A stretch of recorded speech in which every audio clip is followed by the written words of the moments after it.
Chapter 930. Europe, Poland. Fireclaw was the fourth largest city in Poland and also the second largest financial center in Poland after Warsaw. Located on the Oder River in the southwest, it played an important role in Poland's economy, culture, transportation, and many other aspects. The Dark Citadel was located in the northeast of Fireclaw. Although the surrounding roads extended in all directions, the landscape was a bit desolate with sparse towns and villages. Only the majestic citadel stood out from the rest. All the residents of Fireclaw knew about the existence of the Dark Citadel. They also knew that it was a famous super family in Poland. Deep inside the citadel, the interior of the dark room was decorated with all kinds of antique utensils and furnishings that looked very exquisite. Sitting on a European-style sofa, Sarat was reading an ancient book with a solemn expression, comparing it with a map drawn on a sheepskin scroll. In front of him were two black-robed old men with stiff expressions. They were extremely thin and looked like skeletons in clothes. Bam! The door was violently pushed open from the outside as a pale but exceptionally handsome young man rushed into the room, panting heavily. Under the dissatisfied eyes of Sarat and the other two, he shouted, "Patriarch Sarodi and Patriarch Salika's life badges have been broken. They're dead." What? Sarat's expression drastically changed while the other two old men were petrified instantly. They stared at the young man in disbelief and an intense killing intent instantly locked on him. "Say it again." Sarat snapped. The young man gulped but still hurriedly said, "Patriarch Sarodi and Patriarch Salika's life badges have been broken in the ancestral shrine. Their soul wisps have dissipated, which means they're dead. The patriarch guarding the ancestral shrine asked me to inform the patriarch and the other patriarchs." Sarat clenched his fists with killing intent surging in his eyes. According to the information sent by the two patriarchs, they're on an island in the Pacific Ocean. If they're still alive, we can use witchcraft to figure out their exact location. But if they're dead, we won't be able to lock their exact location. Further, the two patriarchs are very strong and can be ranked in the top 20 in our celestial wizard clan. What kind of existence did they encounter that made them lose their lives? Patriarch Sarodi and Patriarch Salika's information shows that the island they're on is not far from the mainland, said a black-robed old man with a murderous aura. But on the map we collected, there is no indication of this island at all. Also, if we don't know the exact location, how are we going to find it? No matter how difficult it is, we must find the place where they were killed, said Sorat in a cold voice. No matter who killed them, we must make them pay a painful price. Inform Grand Elder Sorat and ask him to lead some elders to the Pacific Ocean region. We must find the specific address they sent us and find out who the murderer of our clansman is. Yes. The two black-robed elders immediately replied. 9 Dragons Island. After talking with the 6 young disciples from the whole unitary sect for a long time, Tanshio learned a lot about the cultivation world from them. At this time, Tanshio finally understood that there were actually other cultivation sects with a long history like the whole unitary sect.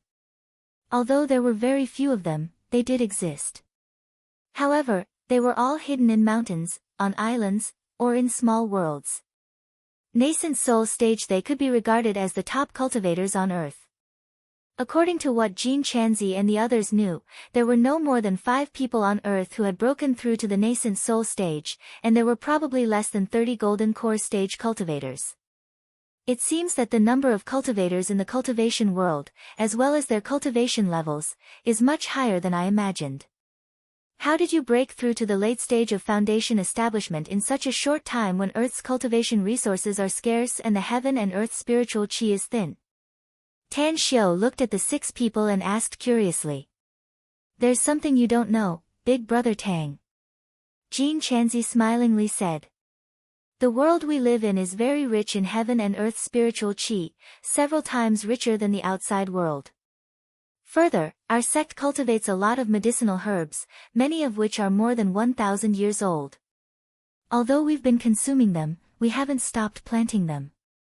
Coupled with the fact that we've been collecting precious medicinal herbs everywhere, we're not in a shortage of cultivation resources." Tan Xiu suddenly understood what Jin Chanzi meant. This was the heritage of a cultivation sect. For a cultivation sect like the whole unitary sect to have a heritage of more than 1,000 years, its heritage must be very deep. Suddenly, there's something I need to tell you, Big Brother Tang, said Jin Chanzi. Go ahead, said Tan Xiu. I saw you perform the Thunderbolt Imperial Art before, and its power was amazing, said Jin Chanzi. So I made the decision and asked Jin Xingzi to inform my master. My master is also good at the Thunderbolt Imperial Art, and she's extremely obsessed with it. I think she'll be ecstatic when she finds out and immediately rush over from our sect to ask you about the Thunderbolt Imperial Art. Tan Xiu's expression slightly changed. Although he didn't know what the cultivation level of Jin Chanzi's master was, it was not a good thing for him that an expert from the cultivation world was about to arrive. 9 Dragons Island. It would be his base camp in the future. He instinctively didn't want other experts to come here, in case the other party discovered the mysteries of 9 Dragons Island and took it over, causing trouble for no reason. He didn't even know what kind of sect this whole unitary sect belonged to. He had seen countless dignified disciples of righteous sects who did despicable things for their own purposes. He didn't know whether Jin Chanzi's master was such a person or not. If so, it was likely that he had to make arrangements in advance, lest it was too late to mend the pen after the sheep was lost. Tan Xiu looked at the calm expressions of Jin Chanzi's group of 6 and calmly said, I'll naturally welcome you since there are seniors and experts coming. I'll be happy to exchange pointers with your master when he arrives and make progress together. Shortly after, Tan Xiu chatted with the 6 people for a while and then left in a hurry with an excuse that he still had something to do. When he came to the 3rd floor of the palace, Missouri Au and the others had already arrived. Have you disposed of the 2 celestial wizard experts' corpses? We've disposed of them, boss, answered Moo. There's no trace left. Tan Xiu nodded and looked at Moo. Notify Xiaoxue and tell her to tell Tang Guang and Tang An to protect Xingluan and secretly come to 9 Dragons Island. If Xingquo's people attack, kill some of them for me. Do remember to transfer all the Everlasting Feast Hall's core experts here as much as possible. Moo hesitated and asked, Boss, have you transferred all our men from Clam Island? Tan Xiu was silent for a while before he slowly shook his head and said, Forget about the men from Clam Island. Don't let them come here for the time being. The reconstruction project on 9 Dragons Island will be finished soon, and they can bring the carefully selected geniuses here when the time comes. Moo nodded and spoke in a low voice after a while, I have a feeling that a storm is coming, boss. Could it be that this place will really become a battlefield for us and the Celestial Wizard clan in the future? I can't say for sure now, but I'm afraid they won't let this matter go since 2 experts from the Celestial Wizard clan died on 9 Dragons Island. Tan Xiu sneered. There's bound to be a large-scale battle between us and the Celestial Wizard clan in the future.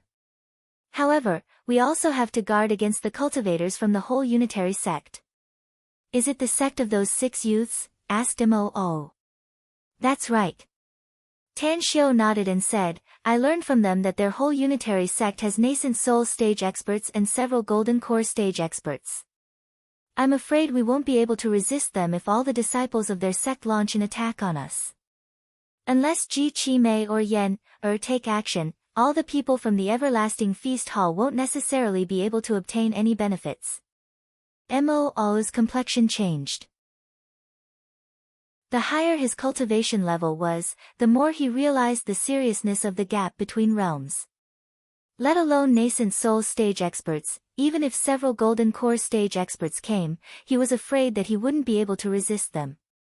Moo, who had always been resourceful, had heard the conversation between Tan Xiu and his big brother. His eyes flickered and he said, Boss, I don't think it's appropriate to set the battlefield on 9 Dragons Island if we have to fight the Celestial Wizard clan or the whole unitary sect. You also said that this island will be our base camp in the future. The construction work on this island is very difficult, and once this place becomes a battlefield, I'm afraid it will turn into ruins after the war is over. I feel that since the initiative is in our hands, we can set the battlefield somewhere else. Tan Xiu's expression moved and he asked, where? There are 16 small deserted islands in the waters around Nine Dragons Island in the 4 directions of the north, south, east, and west, said Mo On. The nearest one is about 50 nautical miles away from us, while the farthest one is only 200 nautical miles away. I suggest we set up surveillance stations on these 16 deserted islands. We'll be the first to know no matter which direction the enemy comes from. Then, we can use helicopters to transport our people from the other deserted islands, as well as those from our base camp in Nine Dragons Island. In this way, we can set the battlefield on those deserted islands. We don't have that many helicopters at the moment, said Tan Xiu. Also, the signal at sea is very poor, and it's very difficult to transmit messages in stormy weather. In case the enemy comes in such a harsh environment, we'll fall into a passive position. If you don't have enough helicopters, we'll buy them immediately, said Mo On. I have a way to buy no less than 10 helicopters in a short time.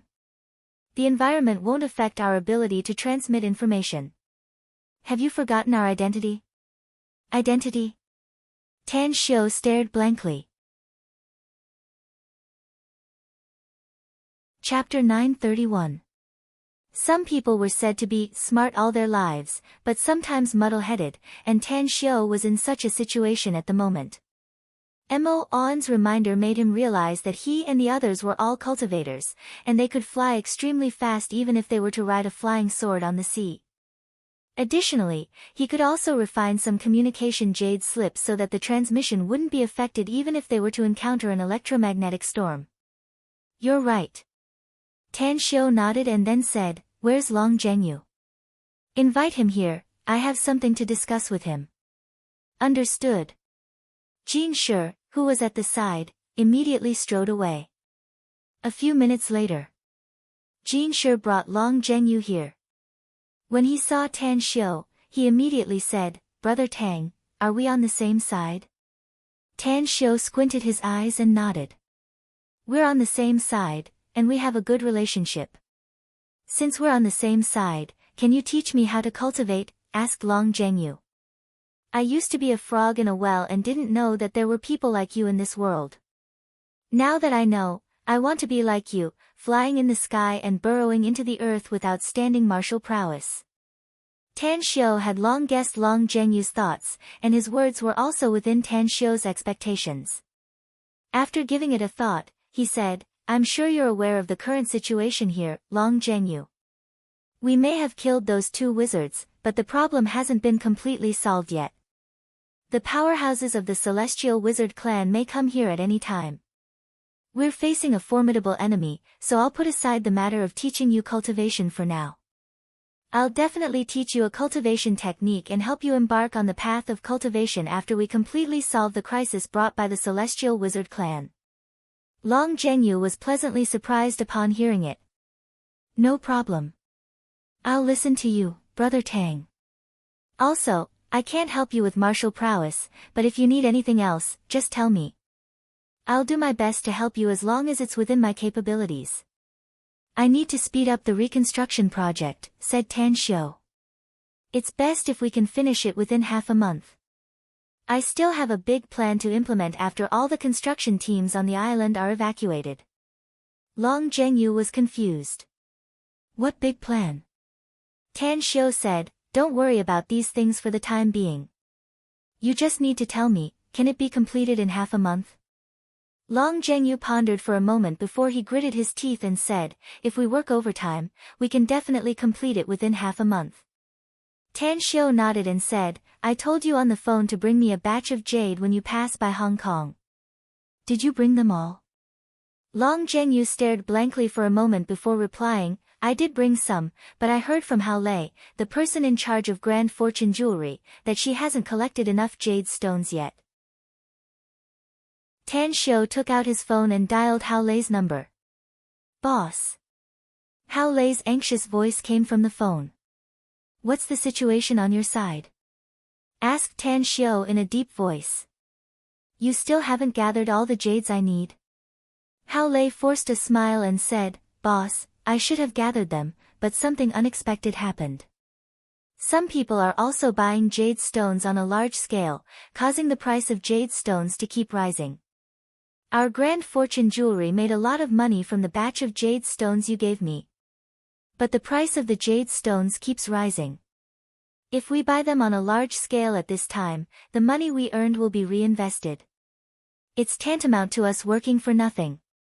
Who is also buying jade stones on a large scale? Asked Tan Xiu. I've sent someone to investigate it. It's Li Juren from Hong Kong, said Hao Lei. Li Juren? Tan Xiu frowned and looked puzzled. Li Juren was just an ordinary person. Even his lifespan was increased by buying pills from him.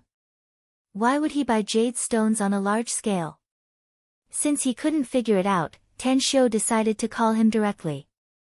But before that, he told Hao Lei to hurry up and buy jade stones even if the price was higher. Hong Kong. Li Juren was in his company's office, reading a stack of documents in his hand. In front of him were two middle-aged men in Chinese tunic suits, each carrying a long sword on their back, looking straight at him. Alas! After a long time, Li Juren put down the stack of documents in his hand. He looked up at the two middle-aged men and said with a wry smile, "With all due respect, I really can't gather all the jade materials you need in a short time. After all, the quantity you need is too large. Also, the price has been soaring due to the shortage of jade materials in the market. It has almost reached the tipping point in the past." The middle-aged man standing on the left shook his head and said, "We don't care about the price, Mr. Li, money is nothing in our eyes. We're in urgent need of a large number of jade materials, so we hope you can help us. Your grandson has become a registered disciple of our sect, and your Li family will also have a cultivator in the future. We've already expressed our sincerity." Li Juren's eyes fell back to the stack of documents on the table. Some of the contents recorded on it made him cautious because it was related to the Grand Fortune jewelry of Hong Kong. Others might not know who owned the Grand Fortune jewelry, but he knew it very well. Now, the Grand Fortune jewelry was buying jade materials on a large scale, presumably because Tan Xiu urgently needed them. If he were to compete with Tan Xiu for raw jade materials at this time, he would probably offend him. But if he didn't compete with the Grand Fortune jewelry for raw jade materials in the market, he wouldn't be able to fulfill his agreement with the two men in front of him. What a headache! Li Juren rubbed his temples and was about to speak when his mobile phone on the table suddenly rang. He swallowed back the words he wanted to say and looked at the number on the screen. His expression suddenly moved. Tan Xiu. He's calling me now. It should be because his people have also investigated that I'm the one buying raw jade materials in the market, right? Thinking up to this point, Li Juren immediately looked at the two middle-aged men in Chinese tunics and said, "Can you give me some time to think of a solution? I'll invite you to the everlasting feast hall tonight, and I'll give you an answer when the time comes. How about it?" The two middle-aged men looked at each other and immediately nodded. They refused Li Juren's invitation and directly left the office. "Hello, Tan Xiu." Li Juren answered the phone and spoke. "Elderly, I need an explanation from you," asked Tan Xiu. "I know what you want me to explain, Tan Xiu," said Li Juren with a forced smile. "I hope you won't take offense to this matter. I didn't know that your Grand Fortune jewelry was buying raw jade materials in a large scale. Two mysterious people came to my place 10 days ago. Their real identity is cultivators, but I still don't know their origin. I made a deal with them. They accepted my grandson as a disciple and obtained a cultivation technique, while I need to help them buy raw jade materials. Just before I picked up your call, they were still standing in front of me, asking me for raw jade materials." "You really don't know their identity?" asked Tan Xiu. "What do they need raw jade materials for?" "I really don't know," said Li Juren.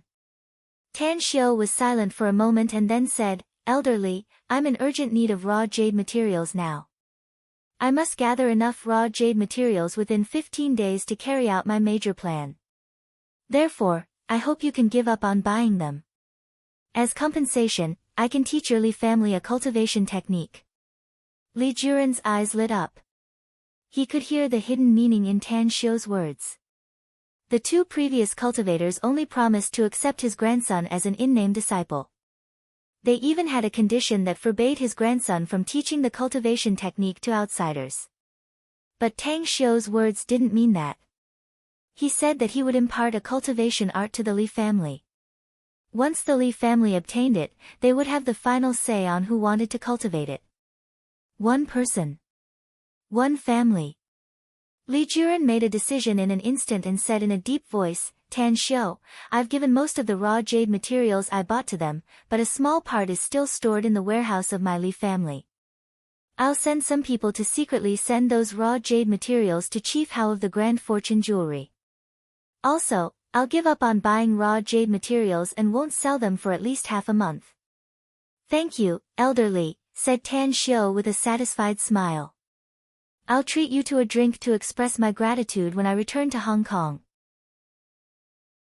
We're friends, and I've gotten great benefits from you before, so this is nothing, said Li Juren with a smile. 9 Dragons Island. After hanging up the phone, Tan Xiu looked at Mo and said, call Xiaoxue and tell her to tell Ji Chi Mei to give up the matter of the headquarters in Jingmen Island and rush to 9 Dragons Island. My current strength is still too low. I'm afraid I won't be able to fight against nascent soul stage experts if they come. This is our base, so I need her to take command. Understood. Mo nodded. The next day, Tang Guang and Tang An escorted Xingluan, the petite woman, and the 5 guardian elders of Xingluan to 9 Dragons Island. Tan Xiu received them and arranged them to stay in a built area on the island. However, he didn't report the situation on 9 Dragons Island to avoid trouble. He even asked them to stay in that small area and not stroll around the island at will. The third day, a group of core experts of the Everlasting Feast Hall arrived, totaling more than 80 people. Under Tan Xiu's arrangement, they were scattered all over the island and were responsible for security. However, he took advantage of this time to teach them a lot of spells in order to prepare for the upcoming battle. As for how many spells they could master in a short period of time, Tan Xiu didn't know. Additionally, Tan Xiu also sent a group of peripheral members of the Everlasting Feast Hall and ordered them to be stationed on 16 deserted islands within 200 nautical miles around the island. They were responsible for monitoring the situation in the surrounding waters and immediately report to him once any suspicious ships or people appeared. Time flew by. 14 days passed in the blink of an eye. When the first ray of sunlight rose from the east in the morning, Tan Xiu, who was sitting cross-legged on the top of the palace in cultivation, heard Long Zhengyu's shout below. Chapter 932. Tan Xiu floated down from the top of the palace and stood in front of Long Zhengyu, asking, is there something you need? Long Zhengyu smilingly said, all the finishing work has been completed according to our agreement. All the workers can leave 9 Dragons Island today. All the construction equipment can also be transported away within 3 days. Leave some of the construction equipment here in case we need it later, said Tan Xiu. I'll arrange on to settle the accounts with you. Zhengyu, we're on the same side, so I hope you can help me keep the existence of 9 Dragons Island a secret. Even the construction workers must keep this project firmly in their hearts. Long Zhengyu's eyes turned cold as he said in a deep voice, I've already paid them the hush money. I also did some bloody things during the reconstruction phase so that the workers know what they can say and what they can't. Don't worry. I'll send some people to collect their residences, as well as the information of their relatives and friends to threaten them. As long as they don't want to die, they won't dare to disclose even half a word. Tan Xiu nodded with satisfaction and patted his shoulder. 9 Dragons Island will be my base camp in the future. A large number of armed personnel will seal off this place. No outsider will be able to set foot on 9 Dragons Island without my permission. However, you're always welcome to come here in the future. You treat me as your brother, so I'll treat you as my family, said Long Zhengyu smilingly. I'll keep your words in mind, said Tan Xiu with a smile. All right, pack up and leave with the workers from the construction team as soon as possible. I'm afraid Nine Dragons Island won't be peaceful in the coming days, and I don't want you to be implicated. Tang Xiu, you just said that we're brothers, so I can't just stand idly by and watch your affairs here, said Long Zhengyu with a straight face. Tell me what you need me to do and I'll definitely cooperate with you. Tan Xiu shook his head and said, ordinary people staying on Nine Dragons Island will not only be of no help to me, but will also become a burden. Listen to me and leave quickly. We'll meet again when I return to China. Long Zhengyu was silent for a while before he nodded and said, pay attention to your safety. I'm still waiting for you to come back to China to have a drink together. Don't worry. Tan Xiu nodded. With the departure of Long Zhengyu and the construction team, Tan Xiu came to the reserve warehouse built on the island the next evening. Because of the importance of jade raw materials, Tan Xiu arranged for Mo to stay here these days. Boss. When Mo saw Tan Xiu, he immediately came out to greet him. Tan Xiu nodded and said, originally, I was worried that there were outsiders on the island, so I put all the jade raw materials here. Now, I need to take them away so you don't have to stand guard here. I have a task for you. What mission? Asked Mo. I need you to personally go to Clam Island and select 3,000 of the best children from the tens of thousands of them, said Tan Xiu. Then bring them to Nine Dragons Island in secret. Remember, your whereabouts must not be exposed. If you are discovered, immediately eliminate the other party. Don't worry, boss. I'll do it well, said Mo with a solemn expression. Tan Xiu thought for a while and exhorted again, there are a lot of felons I rescued from Israel's labor camp 1319 on Clam Island. They are still in the observation period and are not the real members of the everlasting feast hall. Therefore, they must not know the whereabouts of those 3,000 children. How should I answer if they interrogate me? Asked Mo. Tell them that it's my order to transfer those 3,000 children to other places, said Tan Xiu. Tell them that this is an absolute secret and you must not tell anyone about it. I understand. Mo replied and immediately left. Tan Xiu stored all the piles of jade in front of him into his interspatial ring and began to arrange a feng shui array for Nine Dragons Island according to his previous plan. It was called the Nine Dragons Pearl Array. This array was the one he used to protect his cultivation place in the immortal world. However, due to his limited strength, he had modified the Nine Dragons Pearl Array and simplified it a lot. However, he believed that once this array was completed, let alone a nascent soul stage expert, even a spirit formation stage expert or a peak body integration stage expert wouldn't be able to break it. For a full day, Tang Xiu didn't eat or drink, nor did he sleep or rest to arrange the array. The moment the array was successfully arranged, a golden energy shield enveloped the entire Nine Dragons Island. Countless quaint golden characters constantly wandered on the energy shield as the heaven and earth spiritual energy swarmed over from all directions. In just half an hour, all the heaven and earth spiritual energy within a radius of 500 kilometers was completely absorbed. The richness of the heaven and earth spiritual energy here has increased by more than 10 times. Just taking a breath here can make one feel the abundant heaven and earth spiritual energy entering the body through the throat. This feeling is wonderful. This was the thought of hundreds of people on Nine Dragons Island. In the boundless sea, a medium-sized liner was quickly sailing toward the direction of Nine Dragons Island. A peerless Taoist nun in a blue Taoist robe was standing at the bow of the ship while holding a fly whisk. Behind her, there were 4 beautiful girls in white dresses with their hair combed into buns. Their eyes were focused on their noses and their noses were focused on their hearts. It was obvious that they had sunk into a mysterious cultivation atmosphere. What's going on? Suddenly, the Taoist nun's complexion changed. Tan Xiu was holding a lunchbox and wolfing down the food. He hadn't eaten or drunk anything for many days to arrange the array, so he had consumed a lot of energy. He was so hungry that his stomach was rumbling and his chest was sticking to his back. Ji Qimei, who was behind him, had a smile on the corner of her mouth. She was well aware of Tan Xiu's former identity, but who could have imagined that the Supreme who once stood at the peak of the immortal world would actually ignore his image and sit on the roof to gorge himself? If his current appearance were to be seen by the people of the hundreds of millions of races in the immortal world, their eyes would probably pop out of their sockets. Please eat slowly, Venerable Lord. If it's not enough, I'll go get some more food. Ji Qimei endured for a long time before she could restrain her smile and respectfully spoke.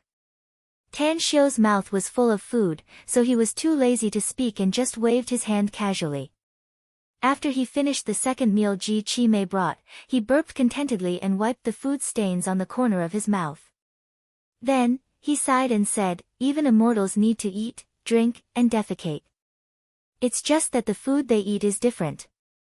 I'm just a mortal now, so I can't do without grains. Ha, it feels really good to be full. Ji Qimei, I'm going back to sleep for a while. Don't disturb me if there's nothing important." "Please go ahead, Venerable Lord," said Ji Qimei with a smile. Tan Xiu floated down.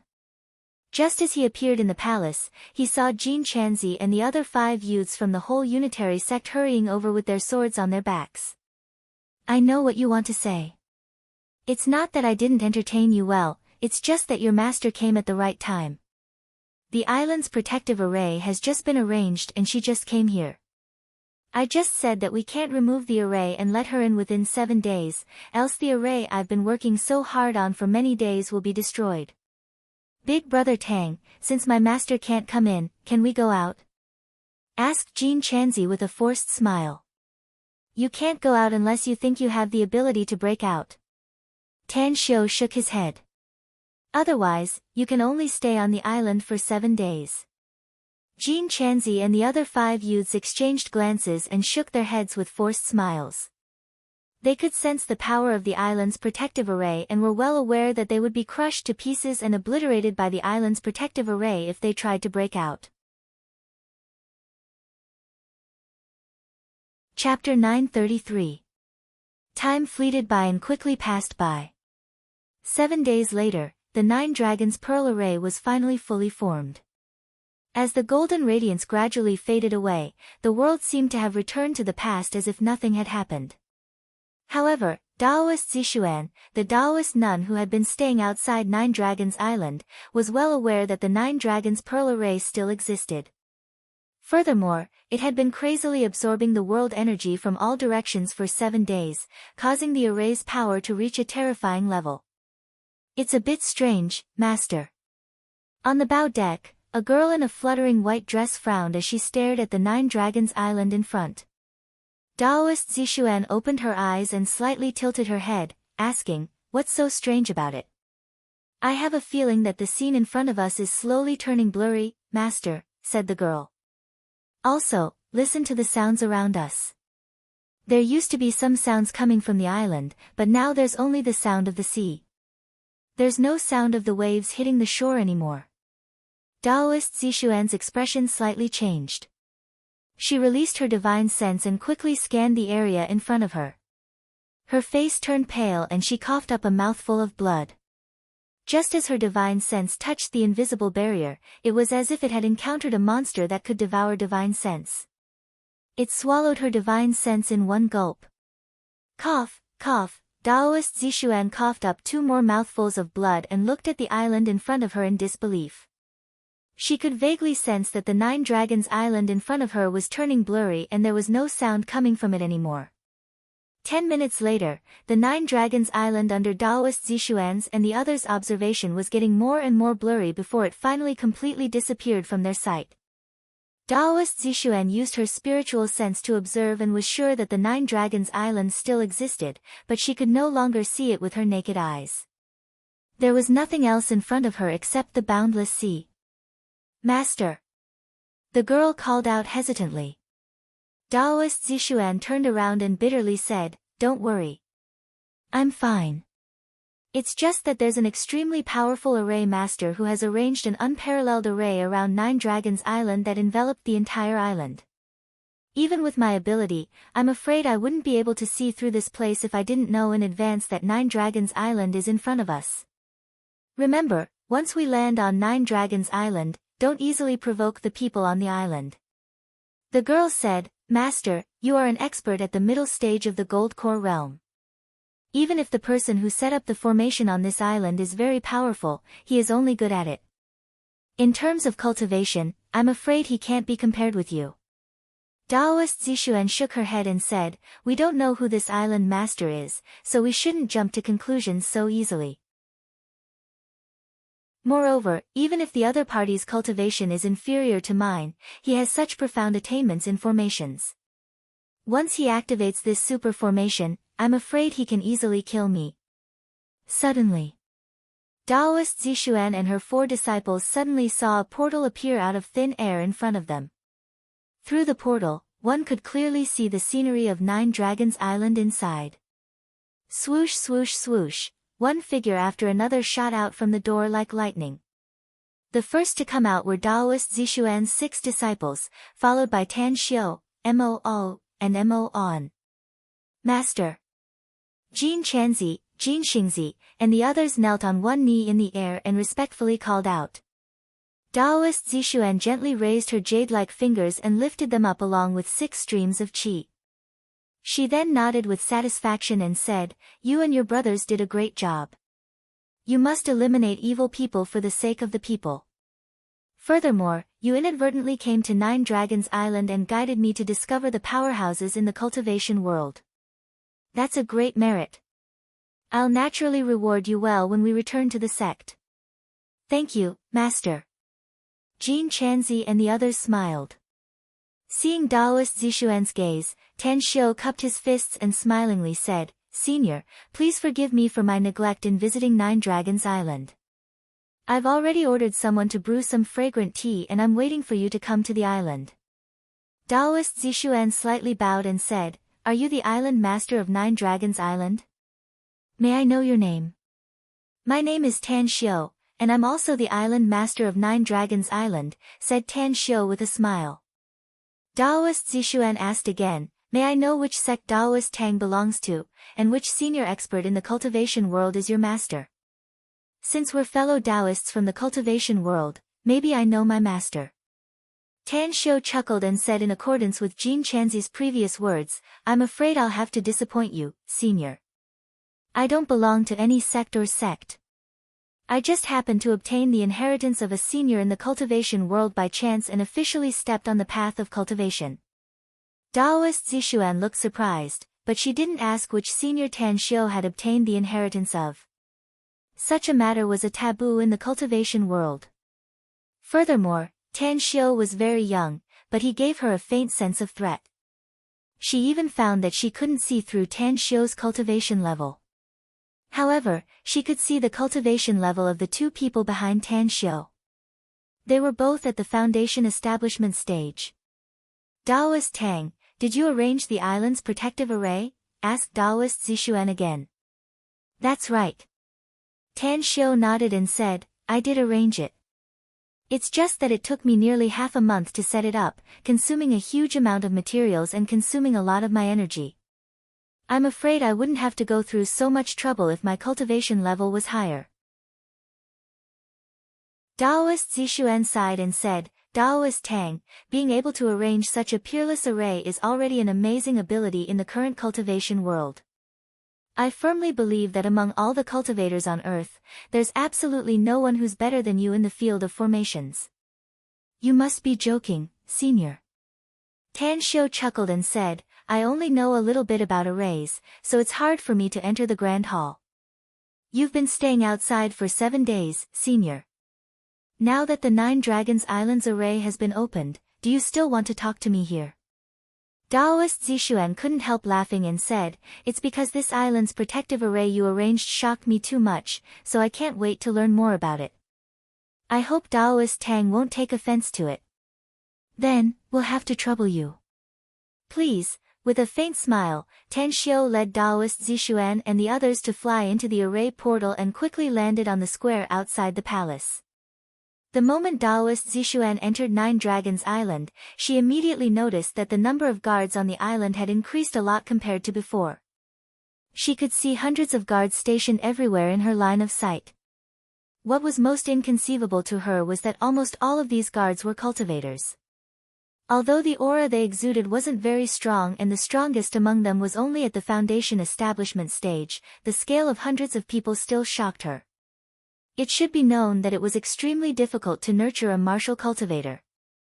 Just the investment of cultivation resources alone was a huge sum. But here, there were so many cultivators here, and each and every one of them exuded a faint murderous aura, indicating that they were ruthless characters who had killed countless people. Daoist Zixuan followed Tan Xiao and walked for more than 10 meters toward the palace's entrance before she stopped and asked, "Daoist Tang, I have a question, but I don't know if I should ask it." "Please ask." Tan Xiao also stopped. "The number of cultivators on this island is far beyond what I imagined," said Daoist Zixuan. "You said that you obtained some kind of inheritance and embarked on the path of cultivation, so what's going on with them?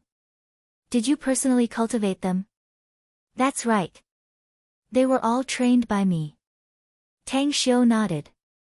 Daoist Zixuan slightly furrowed her brows and said, "As far as I know, the cultivation resources on Earth are scarce and the heaven and earth spiritual energy is thin. I'm afraid it won't be easy to cultivate so many cultivators, no? Furthermore, according to my observation, most of them are at the qi refining stage, but some are at the foundation establishment stage. I'm afraid the investment of such resources must be huge, no?" Tan Xiu pondered for a moment and slowly said, "This is a private matter of mine, so it's not convenient to disclose it to outsiders. But since Senior has asked, then there's no harm in telling you. The resources on Earth are indeed scarce and the heaven and earth spiritual energy is also very thin. But I also obtained some cultivation resources when I obtained the inheritance. On top of that, I'm a businessman in the secular world, so I have money and good connections. Thus, I was able to obtain a lot of precious herbs by spending a lot of money. It's not a problem to cultivate my subordinates to this level in a short period of time." But what?" asked Daoist Zixuan curiously. "With the increasing number of cultivators under me, the cultivation resources I have are in short supply," said Tan Xiu with a forced smile. "I won't be able to do anything if it goes on like this. In fact, the reason why I left your 6 disciples on 9 Dragons Island and even waited for your arrival is that I hope to find a way to obtain cultivation resources." Daoist Zixuan raised her brows and said, "You mean, you want to get cultivation resources from my whole unitary sect? Or do you want to make a deal with me?" "You're right, Senior." Tan Xiu smiled and said, "That's exactly what I'm planning to do. If Senior can provide us with some cultivation resources, I'm willing to exchange them with something else. Or rather, exchange them with your whole unitary sect. Let's go inside and talk, Daoist Tang," said Daoist Zixuan with a faint smile. Tan Xiu also smiled and continued to lead Daoist Zixuan and the others into the palace. He then personally led them to the spacious living room on the 2nd floor. As tea, snacks, and fruits were served, Tan Xiu then said with a smile, "I rarely have any dealings with fellow Taoists in the cultivation world, so I don't know how they entertain their distinguished guests. I hope Senior can forgive me if there's anything lacking in my hospitality." "You don't need to be so polite, Daoist Tang," said Daoist Zixuan with a casual smile. "I'm a straightforward person who doesn't like to beat around the bush. I'm actually very interested in fellow Daoist Tang's suggestion." Chapter 934. Tan Xiu was very satisfied with Daoist Zixuan's words at this moment. He originally had some plans after learning about the whole unitary sect situation, which was to establish a relationship with them as much as possible. If possible, he wanted to get some cultivation resources from this sect that had been passed down for thousands of years.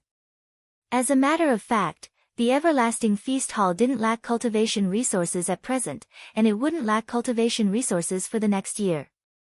However, he planned to form an army of cultivators and train a large number of children, so the consumption of cultivation resources in the future would be astronomical. Therefore, the more cultivation resources he had, the better it would be for him. Tan Xiu could sense the aura of a righteous sect from Jin Chanzi's group of 6, as well as Daoist Zixuan in front of him. After observing them in secret, he found that they didn't seem to be people with bad intentions. Therefore, there shouldn't be any problems in making a deal with the whole unitary sect. Senior Zishuan, since you're interested in the deal I proposed, then I need to ask you something. How many cultivation resources have your whole unitary sect accumulated for thousands of years? Can they meet my needs? Asked Tan Xiu seriously. It seems that Daoist Tang's appetite is quite big, said Daoist Zishuan with a faint smile. You just said that our whole unitary sect has been passed down for thousands of years, so it's only natural that we have accumulated a lot of cultivation resources. However, what kind of benefits can you give us to get a lot of cultivation resources from our sect? Tan Xiu spread his palm and an ancient book suddenly appeared in it. He looked at Daoist Zishuan's curious eyes and asked, "May I know the cultivation technique of the whole unitary sect can help you break through to the spirit formation stage?" Daoist Zishuan's expression shifted. She pondered for a while and then said, "To be honest, the most important cultivation technique of the whole unitary sect can help us break through to the spirit formation stage. We don't have any spirit formation stage experts at present, but we do have nascent soul stage experts. The cultivation technique in this ancient book in my hand can help you break through to the great ascension stage," said Tan Xiu with a faint smile. "I'm sure that this cultivation technique is much more profound than the cultivation technique of your whole unitary sect. Also, let me tell you something. If someone from your sect can break through to the great ascension stage in the future, I'll give you a cultivation technique that can help you cultivate up to the crossing tribulation stage." What? Daoist Zishuan had been cultivating for hundreds of years and had an extremely firm mind. But when she heard Tan Xiu's words at this moment, she still stood up in shock with a look of disbelief on her face. Deshang stage? Tribulation stage? How could there be such a profound cultivation technique on Earth now? Tan Xiu said, "I'm right. The cultivation method in my hand can indeed be practiced to the Deshang stage. I also have a cultivation method for the crossing calamity stage. If your whole unitary sect wants it, I need to know how many cultivation resources you can take out to satisfy me." Daoist Zishuan stared fixedly at the ancient cultivation book in Tan Xiu's hand. If it wasn't for the fact that she wasn't sure she could subdue Tan Xiu on Nine Dragons Island, she would have snatched the cultivation book right away. If it was really as Tang Xiu said, that this cultivation art was many times more profound than the highest cultivation art of their whole unitary sect, then it was simply a once-in-a-lifetime opportunity for them. It was a treasure that was hard to come by even in a millennium. "Daoist Tang, this matter is of great importance, so I need to discuss it with the elders of my sect." Tan Xiu put away the cultivation book and smilingly said, "No problem. I don't have many cultivation resources now, but I have plenty of time. However, I'm someone who doesn't like to waste time. How long will it take for me to know how many cultivation resources your sect is willing to offer?" 7 days. "Please give me 7 days at most," said Daoist Zishuan without hesitation. "I'll leave this place now and return to my sect to discuss it with the elders. I'll be back here 7 days later with the amount we can afford. But I hope you won't deceive me, Daoist Tang, else it won't be good for either of us if you incur the wrath of the elders of my sect. If so, I'll be waiting for the good news from you, Senior Zishuan," said Tan Xiu with a smile. Suddenly, "Daoist Tang, I heard from my disciple that you have a profound attainment in the art of controlling lightning," said Daoist Zishuan. "I'm also an expert in this field. I wonder if we can have a spar." "Since Senior Zishuan is so interested, let's go to the sea outside the island and exchange some pointers," said Tan Xiu with a smile. "I don't want this newly built Nine Dragons Island to be destroyed by our spar." "All right." Shortly after, Tan Xiu opened the portal of the island's protective array and left with Daoist Zishuan's group. They then appeared on the sea several kilometers away from Nine Dragons Island. Standing in the air, Daoist Zishuan looked at Tan Xiu, who was tens of meters away from her, and said with all seriousness, "Please be careful, Daoist Tang." Rumble, as her voice faded away, a rumbling sound suddenly came from the sky. Immediately after, a black cloud appeared and lightning bolts struck down from it, enveloping hundreds of square meters below. The lightning bolts were very fast and numerous, but each one was very thin. The thickest one was only as thick as a thumb. A mocking look flashed in Tan Xiu's eyes as he watched Daoist Zixuan cast a lightning spell. He was thinking about whether he should go all out or not. He needed to give Daoist Zixuan a deep deterrence. Otherwise, he was afraid that she would look down on him and not pay enough attention to him in the next deal. However, his lightning spell was too mysterious. Not to mention that his current cultivation was only equivalent to the late stage of golden core, even nascent soul or spirit formation experts might not be able to cast it. The more he revealed, the more envious Daoist Zixuan would think that his lightning imperial art was powerful, and she might do something bad to him. Forget it. I'll just use the power I showed to deal with the experts of the Celestial Wizard clan. By the time Tan Xiu made up his mind, Daoist Zixuan's performance had already ended. His figure soared into the sky and appeared hundreds of meters above the sea. He spread his arms wide and the scattered dark clouds in the sky once again condensed. Moreover, the number of dark clouds condensed this time was much more than when Daoist Zixuan cast her lightning spell. The range of the dark clouds covering the sky was also much larger than when Daoist Zixuan cast her lightning spell. The dark clouds were densely packed with lightning and thunder. Looking up at the sky, one would feel as if they were looking at the end of the world. Lightning bolts were faintly discernible in the clouds, and the rumbling of thunder was enough to shake one's eardrums. Daoist Zixuan retreated hundreds of meters and looked up at the scene in the sky with her mouth agape. Her body trembled slightly.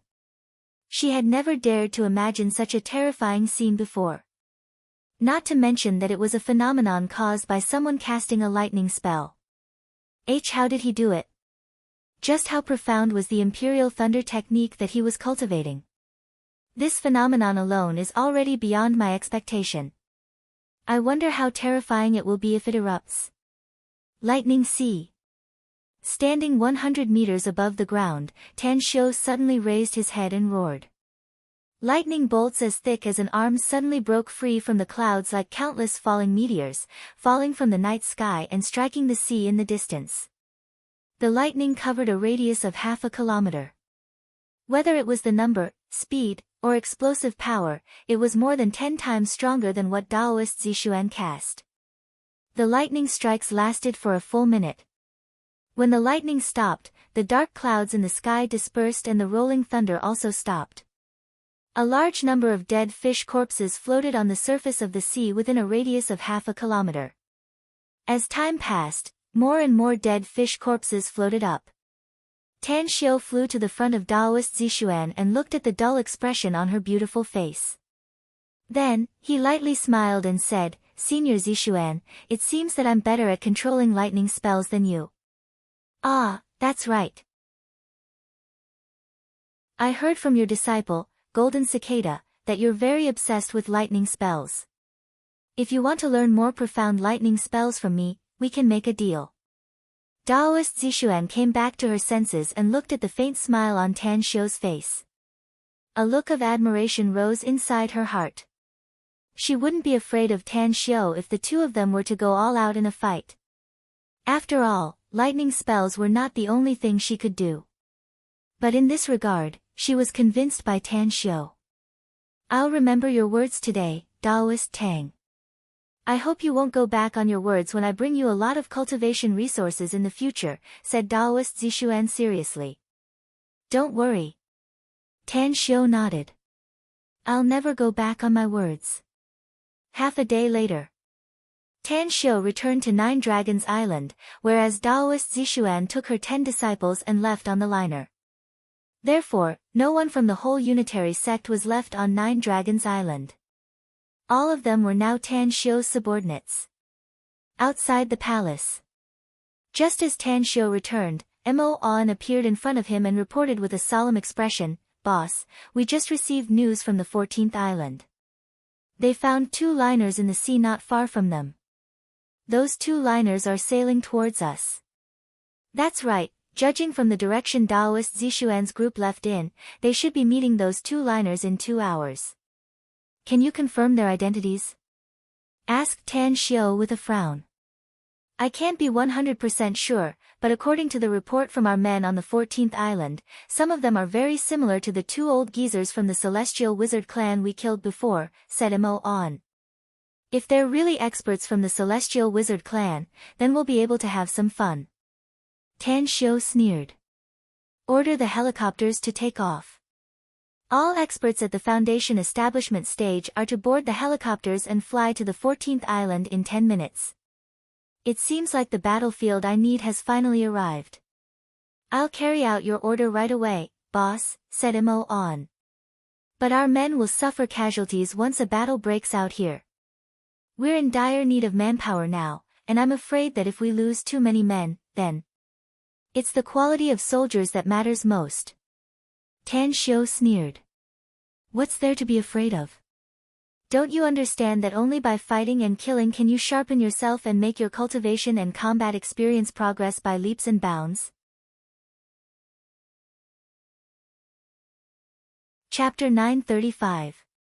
Back when Tan Shio planned to form an army of cultivators, he already had some concerns. After all, it was an era of peace, completely different from the cruel living environment in the immortal world. True cultivators, on the other hand, could only walk on the edge of life and death, growing up accompanied by blood and slaughter. Only then could they grow stronger and eventually become a true powerhouse. But now, when he realized that he had provoked a very dangerous race, not only did he not feel the slightest fear, but it also made him excited and faintly look forward to the upcoming battles. Boom, boom, boom, as the propellers roared, the blue sky and white clouds scattered everywhere. The figures of the helicopters galloping through the raging azure sea were 10 helicopters, heading for Barren Island number 14 in the southeast. Venerable Lord, those celestial wizard clansmen are nothing but ants in my eyes. Why do you need to go through so much trouble? Do you want to deploy troops to meet them? I alone am enough to slaughter them all. Ji Qimei calmly sat next to Tan Shio. Her eyes were full of indifference, apparently not caring about the threat brought by the Celestial Wizard clan. I have many ways to destroy this clan if I want to, said Tan Shio calmly. But I need to train the troops.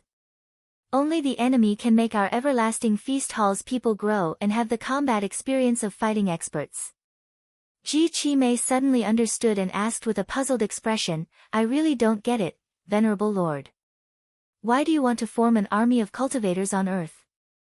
Not to mention that the conditions here are very harsh, even the number of enemies is very few. If you want to form an army of cultivators, we can recruit a lot of immortal warriors when we return to the immortal world. It's both effective and convenient, so why not? Education must start from the children. Tan Shio shook his head. What have those cultivators and immortals who have already cultivated their cultivation foundation, what kind of background they have, and whether they can follow me wholeheartedly? These are all problems. The environment in the immortal world is very complicated. If we go there to recruit experts, I'm afraid it'll be easy for the enemy's people to sneak into the team if they deliberately conceal themselves. Your reasoning is very weak, Venerable Lord, said Ji Qimei. What if I tell you that I don't want to waste any time and urgently need a group of loyal powerhouses? Tan Shio lightly smiled. It's quite boring on Earth. If you don't find something to do, don't you think it's a waste of time? Furthermore, the more the merrier. We still don't know how long we'll have to stay on Earth. Having more subordinates is always a good thing. Am I right? Yes. Ji Qimei respectfully nodded. After nearly an hour of flight, the helicopter finally arrived at the 14th deserted island. One by one, the strong figures jumped down from a height of more than 10 meters and quickly formed into two teams. There were a total of 48 of them, and all of them were Foundation establishment experts. Tan Shio stepped on the void and walked to the ground step by step. Boss. Among the dozens of people who had been waiting below, a tall and sturdy man with a dark complexion quickly ran in front of Tan Shio and respectfully called out. Tan Shio asked, "What's the situation?" The burly man replied, "Reporting, boss. The deep sea tracker we released is monitoring those two liners. In addition, the whole unitary sex liner that left Nine Dragons Island is also under our surveillance. According to the sailing speed of both sides, they are expected to meet in half an hour. The rendezvous point is near the 9th deserted island. Do you have a map? Asked Tan Xiu. The burly man took out a map from his pocket and unfolded it, pointing to the 9th deserted island. Tan Xiu thought for a moment and said, "You continue to be responsible for monitoring and contact us at any time. Do remember to stay hidden and pay attention to your safety. I suspect that the enemy has more than 2 liners. If you find any traces of other liners, you must inform me immediately. Also, if you find any signs of the other party landing on the island, immediately evacuate and pay attention to your safety." "Boss, don't you need us to deal with those enemies?" asked the burly man. Tan Xiu shook his head and said, "The other party is not an ordinary person. It's impossible for you to be their match with your strength. Do remember to follow my orders if you want to fight them in the future. The better you perform, the stronger you will have the opportunity to become in the future." "Understood." The burly man respectfully nodded. Tan Xiu glanced at the 48 Foundation establishment experts and gestured to them. Then, he immediately soared into the sky and entered the helicopter, hovering more than 10 meters high in the blink of an eye. The others also followed him and quickly returned to the helicopter. The 9th deserted island. Cui Jian was controlling the computer in front of him. As his fingers typed on the keyboard, a series of commands were continuously inputted. 4 small screens appeared in the 4 corners of the computer screen. The content of the screen was that of 2 liners slowly sailing on the calm sea. "Captain, the tracker has found the liner sailing out of Nine Dragons Island.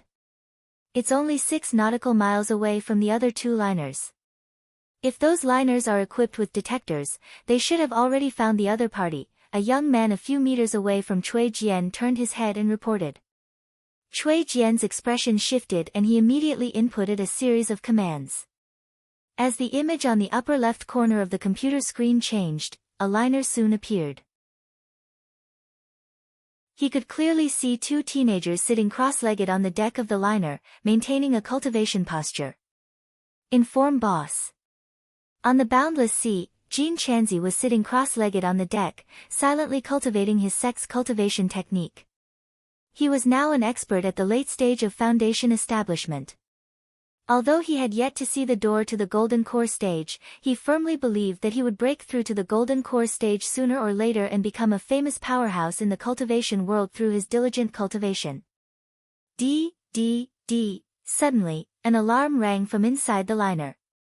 Jean Chanzi instantly opened his eyes. Just as he and Jean Xingzi floated up, Daoist Zixuan's figure appeared beside them. "They're not friendly." Daoist Zixuan squinted her eyes and indifferently said while looking at the 2 liners sailing on the sea in the distance. "What do you mean by that, master?" asked Jean Chanzi. "Do you know who they are?" "The captain of the liner in the cabin has tried to contact them through the communication device and asked about their identity," said Daoist Zixuan lightly. But the other party simply ignored him. According to the captain, they would only act like this when they encounter hostile people at sea. "Also, don't forget why you came to Nine Dragons Island." Jean Chanzi stared blankly for a moment and suddenly said, "Master, you mean those people are likely to be from the Celestial Wizard clan? Did they come here to avenge the deaths of their clansmen?" Daoist Zixuan's eyes were as bright as torches. At this moment, she could clearly see the black-robed people standing on the decks of the 2 liners in the distance, wielding staffs and weapons. According to her understanding of the Celestial Wizard clan, their attire was exactly what they were wearing.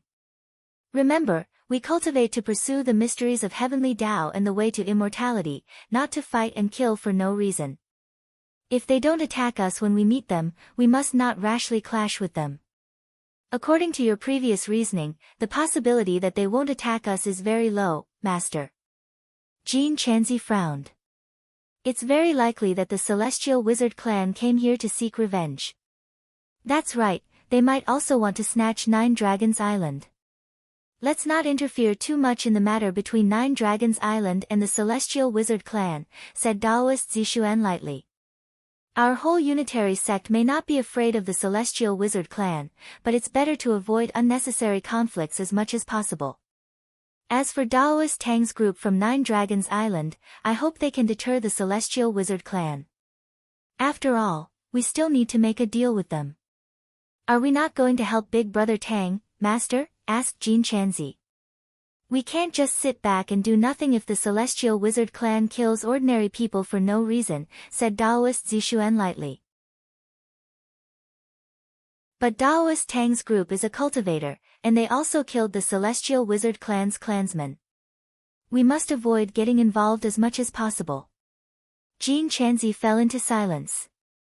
He didn't know much about the celestial wizard clan, but he was perfectly aware that his group of 6 actually had a conflict with the celestial wizard clans Salak Sarodi and Wykx Salak Salak. Although they weren't in the hands of his group of 6, they still ruined their plans. Furthermore, he knew about the deal between Tan Xiu and his master. If the celestial wizard clan was very powerful and Tan Xiu and his people were eventually defeated, wouldn't the deal be cancelled? Wouldn't the cultivation manual that could allow one to cultivate to the Great Ascension stage be lost? Suddenly, he keenly sensed a trace of killing intent coming from his master, Daoist Zixuan. Daoist Zixuan stared at the 2 liners that were getting closer and closer. When the distance between the 2 ships was less than a kilometer, a figure suddenly sprinted from the opposite liner and stood in front of her in the blink of an eye. Why did the celestial wizard clan board our liner? The black-robed old man looked at Daoist Zixuan and slightly furrowed his brows. Then, he said in a deep voice, "You know our history? Who are you people?" "We're cultivators." "You can call me Daoist Zixuan," said Daoist Zixuan indifferently. The black-robed old man squinted his eyes and carefully observed Daoist Zixuan for a moment. Then, he coldly said, "A cultivator from the mysterious eastern country? Why are you here? Have you seen any other clansmen of our celestial wizard clan 10 days ago?" "I haven't seen it, but my disciple has," said Daoist Zixuan lightly. "Wuladi and Salak killed ordinary people and tangled with 6 of my disciples. I also know that they've been killed. You came here from thousands of miles away to avenge them, didn't you?" The black-robed old man's expression changed. He raised the gem-inlaid staff in his hand and asked with a murderous expression, "Are you the ones who killed Wuladi and Salak Salak?" "So what if I am?" Daoist Zixuan replied with a straight face. "So what if I'm not?"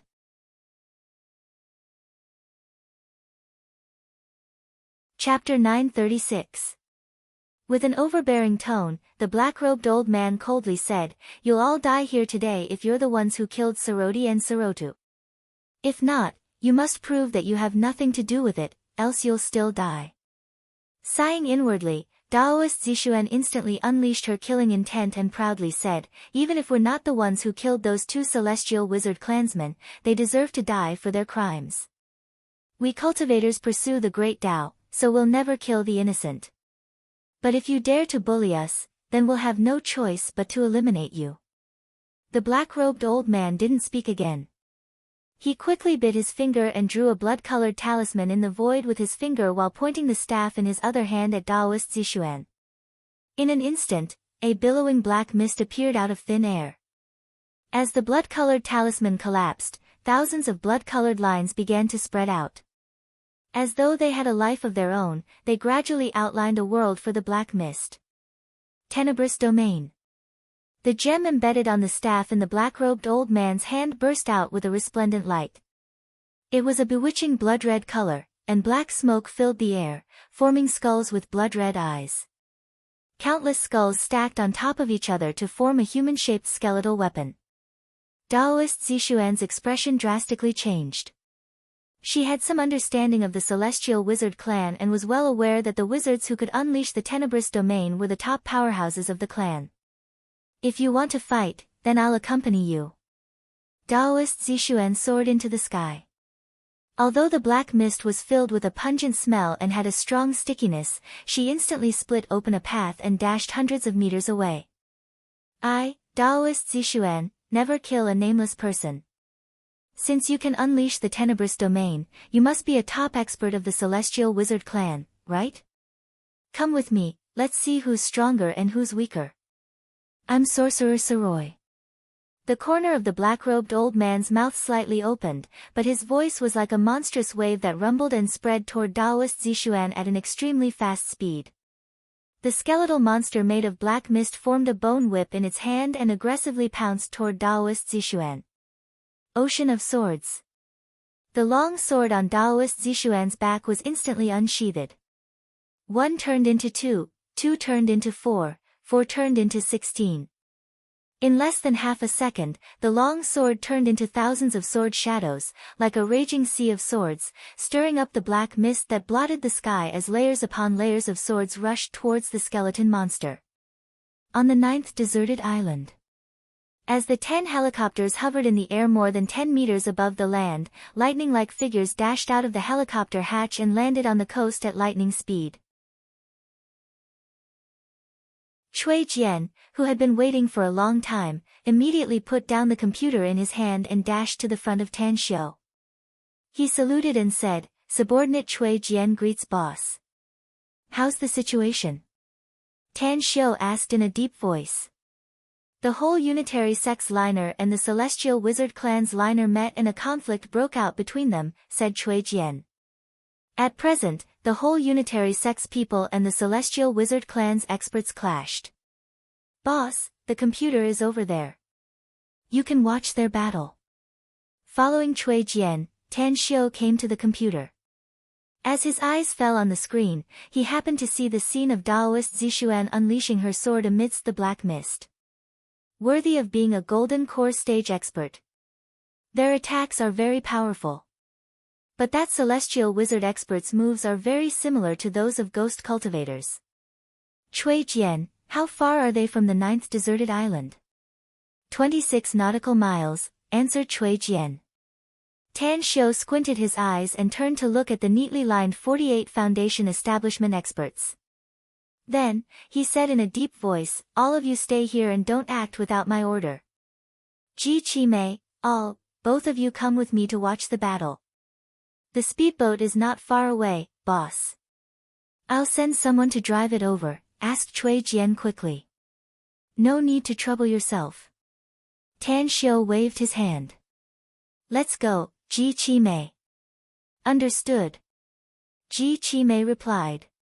A stream of air instantly carried Tan Xiu and all as they quickly flew to the distance. With Ji Qi Mei's strength, she could easily find the battle with her spiritual sense. In just a few seconds, the trio had already appeared more than 20 nautical miles away. However, Tan Xiu wanted to see the means of the whole unitary sect, so he ordered Ji Qi Mei to stay a few kilometers away and watch the battle scene with binoculars. "They're very strong, boss." "At least, they're much stronger than me," said Mo All with a solemn expression as he stood beside Tan Xiu. Tan Xiu glanced at him and lightly said, "Daoist Zishuan is a golden core expert, so she's naturally much stronger than you. But judging from her attacks, I can tell that she doesn't have the power that a golden core expert should have. This shows that she's either deliberately hiding her strength, or she's very strong but doesn't have much combat experience. As for that wizard, his strength is not as good as Daoist Zishuan's, but his attacks are very special. Furthermore, it's obvious that he has rich combat experience.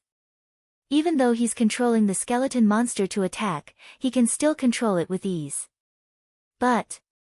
Mo All's expression moved and he asked, "But what, boss?" "But even if that wizard has rich combat experience, he's still not Daoist Zishuan's match due to his cultivation level," said Tan Xiu. "He can only hold on for a few minutes at most before he's defeated or killed." A few kilometers away. Layers of overlapping sword images were like raging waves hitting the shore, constantly forcing the skeleton monster to retreat. Even if the bone whip in its hand was very powerful, it still couldn't break the sea of swords in front of it. It couldn't pose any threat to Daoist Zishuan at all. As the skulls formed by the black mist on the bone whip continued to collapse, the skeleton monster's attack power became weaker and weaker. "Bastard!" The black-robed old man, Soroi, looked ferocious. His legs were wrapped by 2 strands of black mist as he instantly appeared on the left shoulder of the skeleton monster. A sharp black dagger once again tore open a wound on his finger, and fresh blood was instantly splashed into the skeleton monster's body. Boom! A surging aura burst out from the skeleton monster's body.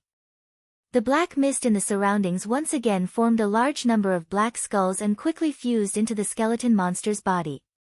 In just a few seconds, the skeleton monster's body nearly doubled in size and the bone whip also grew bigger, causing the power it unleashed to be a bit stronger than before. Break it! Blue veins throbbed on Soroi's forehead as he fiercely waved his arm. It was as if the skeleton monster was mimicking his movements and also quickly waved its arm. The tens of meters long bone whip burst out with a whistling sound as it fiercely bombarded the sea of swords. Bam, bam, the sea of swords seemed to have been split open, followed by countless explosions. The bone whip was like a hot knife through butter as it smashed the sea of swords and appeared in front of Daoist Zishuan 100 meters away in the blink of an eye. A look of disdain flashed in Daoist Zishuan's eyes. As she raised her arm, a cold voice came out of her mouth, "You've got some skill, but if this is all you can do, you'll be the one to lose today." The scattered swords eventually turned into a long sword that fluttered around her body, locking her in place to dodge. The long sword frantically devoured the surrounding world's spiritual energy. Although the density of the world's spiritual energy here was very thin, the intense light formed by the long sword's rapid rotation was like a blazing sun rising in the darkness, blooming with intense rays of light. The sword is like the blazing sun, shining with boundless radiance. Daoist Zishuan's cold voice sounded out. Countless sword shadows kept shooting out from the blazing sun and continuously bombarded the skeleton monster. Each sword light was tens of meters long and looked like a chain of swords in the sky. The impact of the thousands of sword lights finally shattered the bone whip in the skeleton monster's hand. However, the rainbow-like sword lights didn't seem to have any intention of stopping as they kept bombarding the skeleton monster, shredding its arms and tearing its body. In just a few breaths, the skeleton monster's arms were shredded and a hole several meters wide appeared on its chest. Watch out! 2 shadows flickered from the Celestial Wizard clan's 2 liners in the distance. The 2 old men bit the tip of their tongues and sprayed out a mouthful of blood mist. Then, they appeared beside Soroi amidst the thick black mist.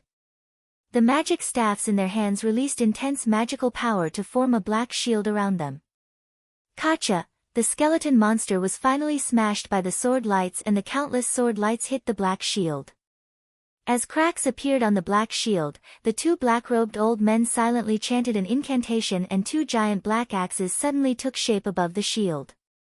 Slash! The 2 men shouted in unison and combined the 2 axes into one in a flash. Then, with a thunderous momentum, the axes collided with the sword lights. At this moment, the pale-faced Soroi suddenly took out a 10-centimeter-long silver needle and stabbed it into his heart. The moment the silver needle was pulled out, blood gushed out from his heart. When the blood stained the surrounding black mist, it immediately ignited into a monstrous flame. The flame was black in color and exuded a high temperature, causing the sea below to boil and countless fish and shrimp carcasses to float to the surface. Blood curse! A crazy light flashed in Soroi's eyes. After the black flame instantly fused with the black axe, the axe grew several times in size and became hundreds of meters long. The power of the axe also increased by several times, smashing the sword lights in front of it and appearing in front of Daoist Zishuan with irresistible force. Damn it! Daoist Zishuan cursed. Her figure instantly soared into the sky. Although the surrounding darkness domain greatly affected her, she still dashed to a height of a kilometer in an instant and got rid of the black mist. Her long sword also quickly flew back to her hand. However, cracks began to appear on the body of the sword that was originally shining with a cold light. Corrosive black mist lingered in between the cracks.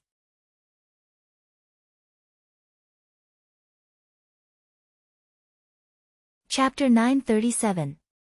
At a glance, Daoist Zishuan realized that her sword, which she had been nourishing for hundreds of years, was being corroded by the black mist and was now completely ruined. My magic tool. Taoist Zixuan's lips trembled in distress. Her whole unitary sect had many magic tools, but top-notch magic tools were as rare as phoenix feathers and unicorn horns. She had inherited this sword magic tool from her sect's elders and had nourished it for hundreds of years with her heart's blood and true essence. Yet, hundreds of years of hard work were about to vanish in front of her eyes. At this moment, Taoist Zixuan, who had excellent self-cultivation skills, finally had a crazy killing intent in her heart. She hated these celestial wizard clansmen in front of her and wished she could kill them all. However, reason told her that it would be very difficult for her to kill all the celestial wizard clansmen even if she risked her life. Even so, if she really risked her life, she would most likely be the one to die in the battle. So much so that her 10 disciples on the liner below would die in the battle. A few kilometers away, Tan Xiu could clearly see the battle scene in the distance through a high-powered telescope. He didn't expect that the battle between the two sides would end up like this. Just 3 experts of Celestial Wizard Clan were able to force Taoist Zixuan to retreat and even destroy the magic sword in her hand. What a pity. Tan Xiu secretly shook his head. He put down the telescope and said, "Boss, I don't think that female expert from the whole unitary sect is a match for the Celestial Wizard Clan. Also, there's something strange about that black mist. The sword in her hand is being corroded by the black mist. I'm afraid it's going to be scrapped soon." "That's right." Tan Xiu nodded and said, "Taoist Zixuan can easily kill one wizard. But she's facing 3 of them at the same time, especially since they are proficient in joint attacks. I'm afraid it'll be very difficult for her to kill all 3 of them. Even if Taoist Zixuan risked her life and barely managed to kill all 3 of them, I'm afraid she'll have to pay a heavy price." "I don't think there are only 3 experts from the Celestial Wizard Clan," said Mo in a deep voice. "There are about 40 to 50 Celestial Wizard experts on those 2 liners, and it's likely that there are more powerful experts hidden on them." Tan Xiu was silent for a moment before he shook his head and said, "I'm afraid there are no more powerful experts on those 2 liners. But I'm afraid there are powerful experts on the incoming liner. At the very least, they are not weaker than those 3. Mo stared blankly and hurriedly raised his binoculars to look again. Through his observation, he found that another liner had appeared not far from the 2 liners. There were not many people on that liner, about a dozen, but the leader of the group was an old man sitting on a chair who looked extraordinary. "The Celestial Wizard Clan's reinforcements have arrived. Boss, if we don't help them, I'm afraid it will be very difficult for the cultivators of the whole unitary sect to leave alive." "That's right." Tan Xiu glanced at Jin Chanzi and the others from the whole unitary sect and said, "The whole unitary sect has a long history and has been passed down for more than 1,000 years. The cultivation resources accumulated by the sect are absolutely enormous. After all, for Jin Chanzi and the others to reach the foundation establishment stage at such a young age, they must have invested a lot of cultivation resources. We have an agreement with the whole unitary sect. I need their cultivation resources, so Taoist Zixuan must not die. Do you want to notify our people on the 9th island to come here?" asked Mo. "No need." Tan Xiu shook his head and said, "Our foundation establishment experts can't fight in the air for a long time. Once they fly in the air, their true essence will be consumed too fast, and it will be very disadvantageous for them to fight. We need to lure the Celestial Wizard Clan to the 9th island." "I'll go, boss," said Mo.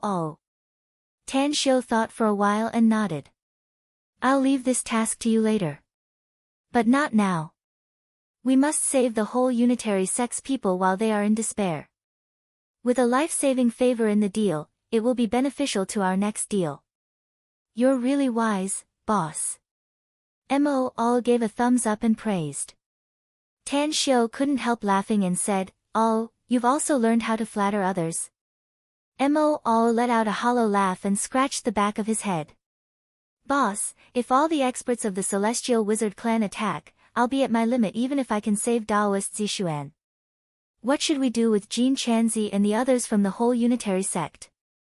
"Don't worry," Tan Xiu said. The Celestial Wizard clan is here for revenge. You just need to tell them that we're the ones who killed their clansmen. They won't bother with Jin Chanzi and the others. In the sky. Daoist Zixuan also saw another liner sailing over. Through observation, she could tell that the other party was also from the Celestial Wizard clan. This discovery caused her heart to finally become nervous. She was confident that she could easily escape if she wanted to escape. But the 10 disciples she had painstakingly trained were all at the Foundation establishment stage. It would be very difficult for them to escape from the pursuit of the Celestial Wizard clan's experts. What should I do? Daoist Zixuan was a bit worried. She couldn't just watch as something bad happened to her 10 disciples. She raised them, taught them cultivation techniques, and watched them grow up. In her heart, Jin Chanzi and the others were her children. Soyue's group of 3 wanted to chase after Daoist Zixuan, but they immediately gave up the idea after they found that their clansmen had arrived. Their clan's Grand Elder was on the incoming liner. Greetings, Grand Elder.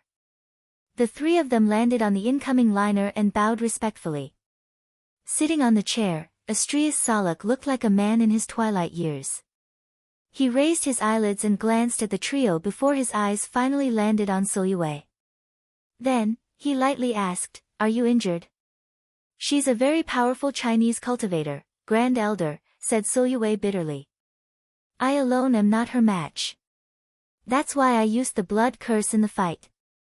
Astrius Salaka's expression slightly changed and he shouted in a deep voice, "What nonsense! Once the blood curse is used, it will damage your lifespan. It's already very difficult for you to break through to the wizard ancestor realm. Now that you've used the blood curse, your lifespan will be greatly reduced, making it even more difficult for you to break through in your lifetime." "Don't worry, Grand Elder," said Soyue hurriedly. "I happened to get a black magus fruit when I was traveling outside many years ago. If I take it, I can make up for the loss of lifespan from using the blood curse."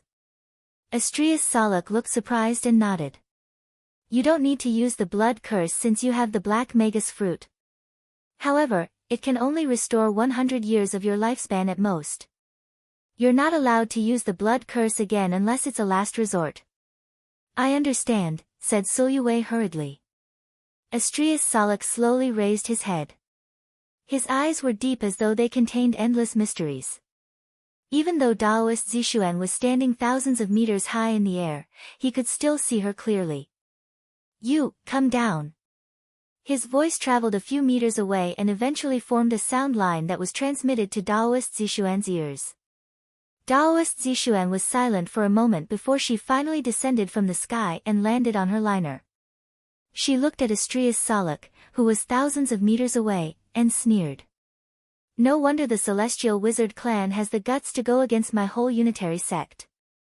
It turns out that the Celestial Wizard clan's Grand Elder, Astrius Salak, has arrived.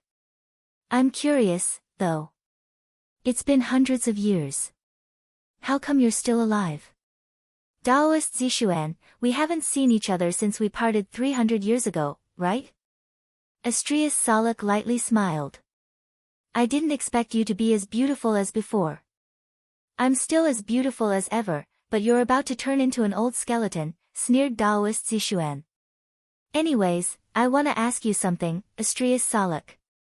Does your Celestial Wizard clan really want to shed all pretense of cordiality with my whole unitary sect? Your whole unitary sect is located in the east, whereas my Celestial Wizard clan is far away from you." Astrius Salak shook his head. "It's just that 2 of my Celestial Wizard clan's elders died here, so my clan must find the murderer and avenge them. If you're the one who killed my elders, you'll have to give me an explanation. Otherwise, even if my Celestial Wizard clan and your whole unitary sect shed all pretense of cordiality, we can only settle it with a fight."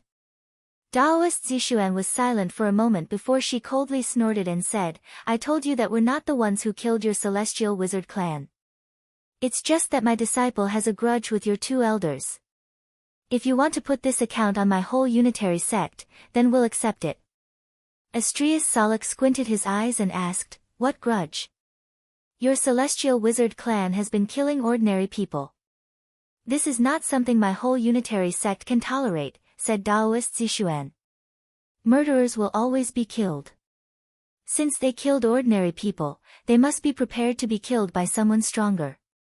Someone stronger? Astrius Salak disdainfully curled his lips and said, someone stronger. I'd like to know who the stronger person you're talking about is. I won't tell you. Daoist Zixuan shook her head. Astrius Salak floated up and instantly appeared tens of meters away from Daoist Zixuan. His feet stepped on the surface of the sea, but the seawater didn't wet his boots. He calmly looked at Daoist Zixuan and said with a faint smile, since you don't want to tell me, then I'll beat you until you talk. It's been 300 years since we last met. I want to know how strong the proud daughter of the whole unitary sect has become now. Daoist Zixuan's expression changed.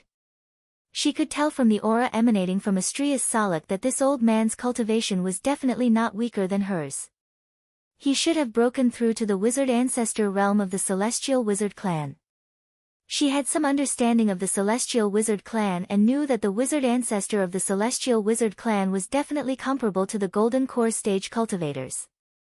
If you want to fight, then I'll keep you company. Daoist Zixuan grabbed the longsword on Golden Cicada's back and a huge aura burst out from her body again. She stared at Astrius Salak, but she didn't rush to act since she needed her disciples to evacuate safely. Starting today, every increase of 200 votes in the monthly votes will add 1 chapter. Brothers and sisters, let's get high _.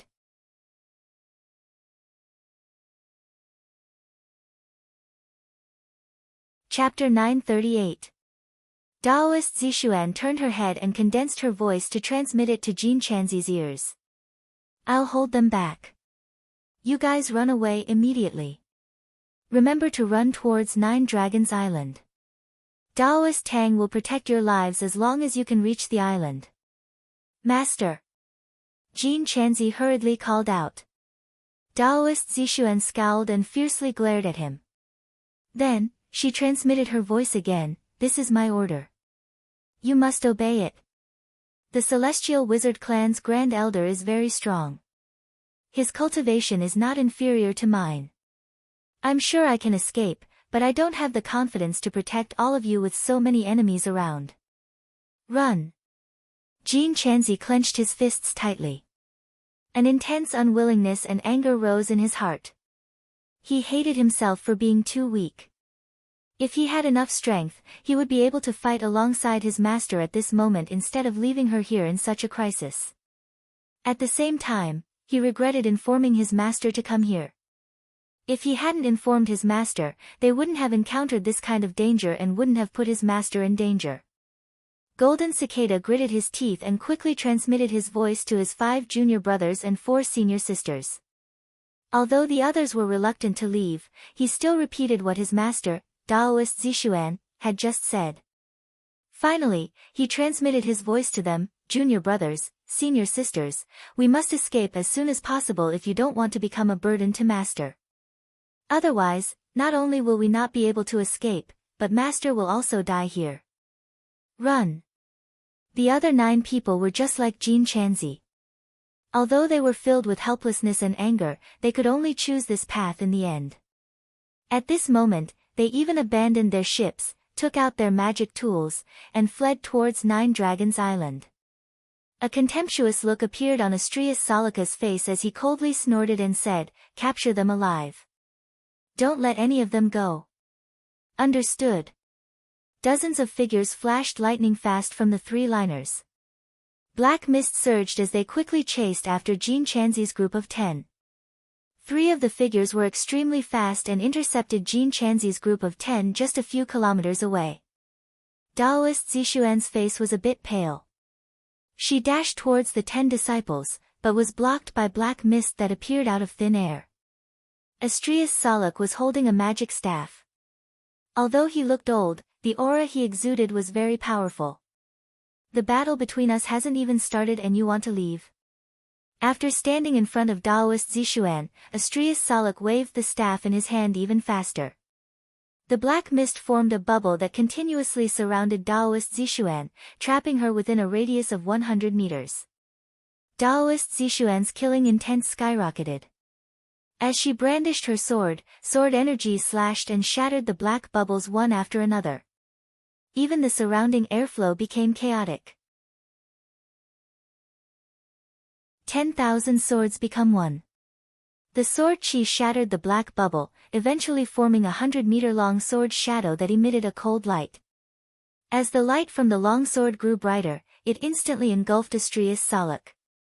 World of Darkness. Astrius Salak let out a wild laugh as a scythe-shaped weapon appeared in his hand out of thin air. The moment the scythe rotated rapidly and collided with the 100-meter-long sword image, countless black bubbles emerged again. Soon, tens of thousands of densely packed black bubbles appeared and sealed every direction around Daoist Zixuan. Boom! The shockwave caused by the collision of the two weapons caused Daoist Zixuan's body to shake violently. A shocked look appeared in her deep eyes as she exclaimed, "The Grim Reaper Scythe? Damn, it turns out that this Grim Reaper Scythe was obtained by your celestial wizard clan during the expedition 300 years ago? That's right. My father took advantage of the infighting between various forces to obtain this Grim Reaper Scythe." Astrius Salak laughed heartily. "If I remember correctly, your whole unitary sect should have suffered a lot of losses in that treasure hunt, right? Ha ha ha, after 300 years of refining, this Grim Reaper Scythe has become my natal wizard artifact. Unless you can destroy it, it'll drink your blood today." Daoist Zixuan cast some seals and black clouds quickly appeared in the sky. Lightning bolts then fell from the sky and struck the black bubbles. As the black bubbles burned, the rotating Grim Reaper Scythe shattered the sword images and sent out a small blade energy that swept past Daoist Zixuan. She had a very strong defense, but the Grim Reaper Scythe was extremely powerful. Despite her desperate efforts to dodge and resist, tiny wounds were still left on her body. Chain strike. Annihilation. Astrius Salak suddenly shouted. Dozens of black bubbles that had yet to be destroyed by the lightning bolts suddenly exploded around Daoist Zixuan, forming black flames that bombarded her body. Puff! Daoist Zixuan's body trembled more violently and she coughed up a mouthful of blood. At this moment, despair filled Daoist Zixuan's eyes. She was confident that she could withstand Astrius Salaka's attack if her top-grade magic longsword wasn't destroyed. But now, it was as if she could already see the scene of her being severely injured and fleeing, as well as the scene of her 10 disciples being killed. A few kilometers away. A glint flashed in Tan Xiu's eyes and he said in a deep voice, "Oh, it's your turn." Ao nodded without a word and his figure darted like a cannonball toward the battlefield in the distance. He flew extremely fast on his flying sword and appeared nearby in the blink of an eye. He then shouted, "Damn it! How come there are so many celestial wizard bastards here? I obviously killed 2 of them before. Where did these celestial wizard bastards come from?" Suddenly, the expressions of all the celestial wizard experts changed. They stopped attacking the whole unitary sect's people and retreated to look at Moo. Intense killing intent instantly locked onto him. Astrius Salak, who originally planned to kill Daoist Zixuan, suddenly had a change in expression after hearing Moo's words.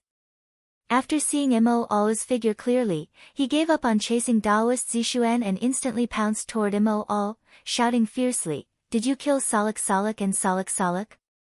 Moo's eyes lit up and he burst into laughter. "Ah, so those 2 old geezers of the Celestial Wizard clan are called Salak Salak and Salak Salak. I asked them for their names before, but they said I'm not qualified to know them. I'm sure they regretted not telling me their names when I killed them. What's your name, old geezer?" Moo, don't kill nameless people." The corner of Astrius Salaka's eyes twitched after hearing Moo's words. As the sky-blotting black mist surged toward Moo, the Grim Reaper scythe also rapidly spun and slashed toward him. "Little bastard! This old man swears to kill you today." Astrius Salak roared and launched an attack. Moo was well aware of how terrifying Astrius Salak was, so he didn't want to fight him at all. Looking at the rolling black mist, he let out a strange cry and turned around to flee in the direction he came from. God damn it! This old bastard is too strong. Did all the dead wizards of the Celestial Wizard clan crawl out of their graves? I thought I was strong enough, but I didn't expect you to be stronger than me, old geezer. Come at me if you have the guts. My boss will definitely kick your balls if he finds out you bullied me. No, wait, you're almost a skeleton now. How can you still have balls? Astrius Salika's face flushed with anger. How many years has it been? How many years has it been since someone dared to curse him?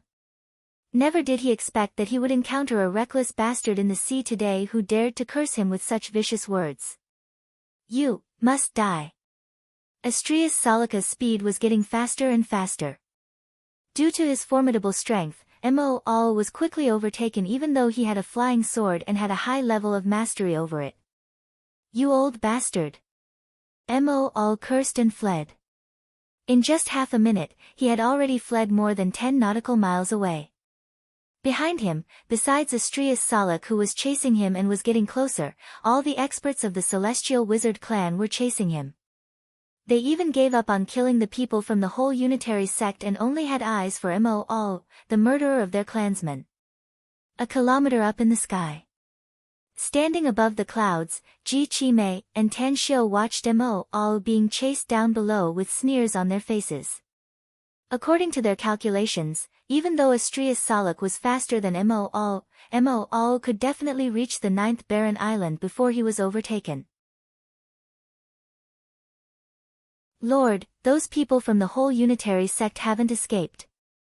Ji Qimei's spiritual sense swept over and reported in a low voice. Let's ignore those people from the whole unitary sect for now, said Tan Xiu lightly. We need to leave some of these experts of the Celestial Wizard clan on the 9th barren island. I just hope that fewer of my men will die. The Foundation establishment experts of our everlasting feast hall are no match for these experts of the Celestial Wizard clan if we don't act, said Ji Qimei. Especially that old geezer who's chasing Mo. His strength is at least at the late stage of Golden Core. I'm afraid he won't fall into a disadvantageous position even if he fights some pseudo-nascent soul stage experts. Do you think Tang Guang and Tang An have a chance of winning if they join the fight? Asked Tan Xiu. Tang Guang and Tang An have made rapid progress recently and have broken through to the mid-stage of Golden Core, said Ji Qimei. We might have a chance if they join the fight. But what? Asked Tan Xiu. Even if Tang Guang and Tang An can fight this old geezer to a draw, there are still 3 experts from the Celestial Wizard clan. Those 3 are very strong and I'm afraid our Everlasting Feast Hall's Foundation establishment experts are no match for them. Besides, we don't have an advantage in terms of numbers. Tan Xiu fell into silence for a moment and then turned to look at the whole unitary sex group. On the sea surface, Daoist Zixuan and her 10 disciples had gathered together. Aside from Daoist Zixuan being injured, Golden Cicada's 10 disciples were also wounded after the fight just now. It's Mo, Master.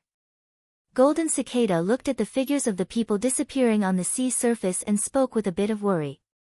Daoist Zixuan was a bit dazed. She was a bit desperate just now, but Mo's sudden appearance led the enemies away and directly resolved their crisis. What shocked her the most, however, was the sword Mo was stepping on.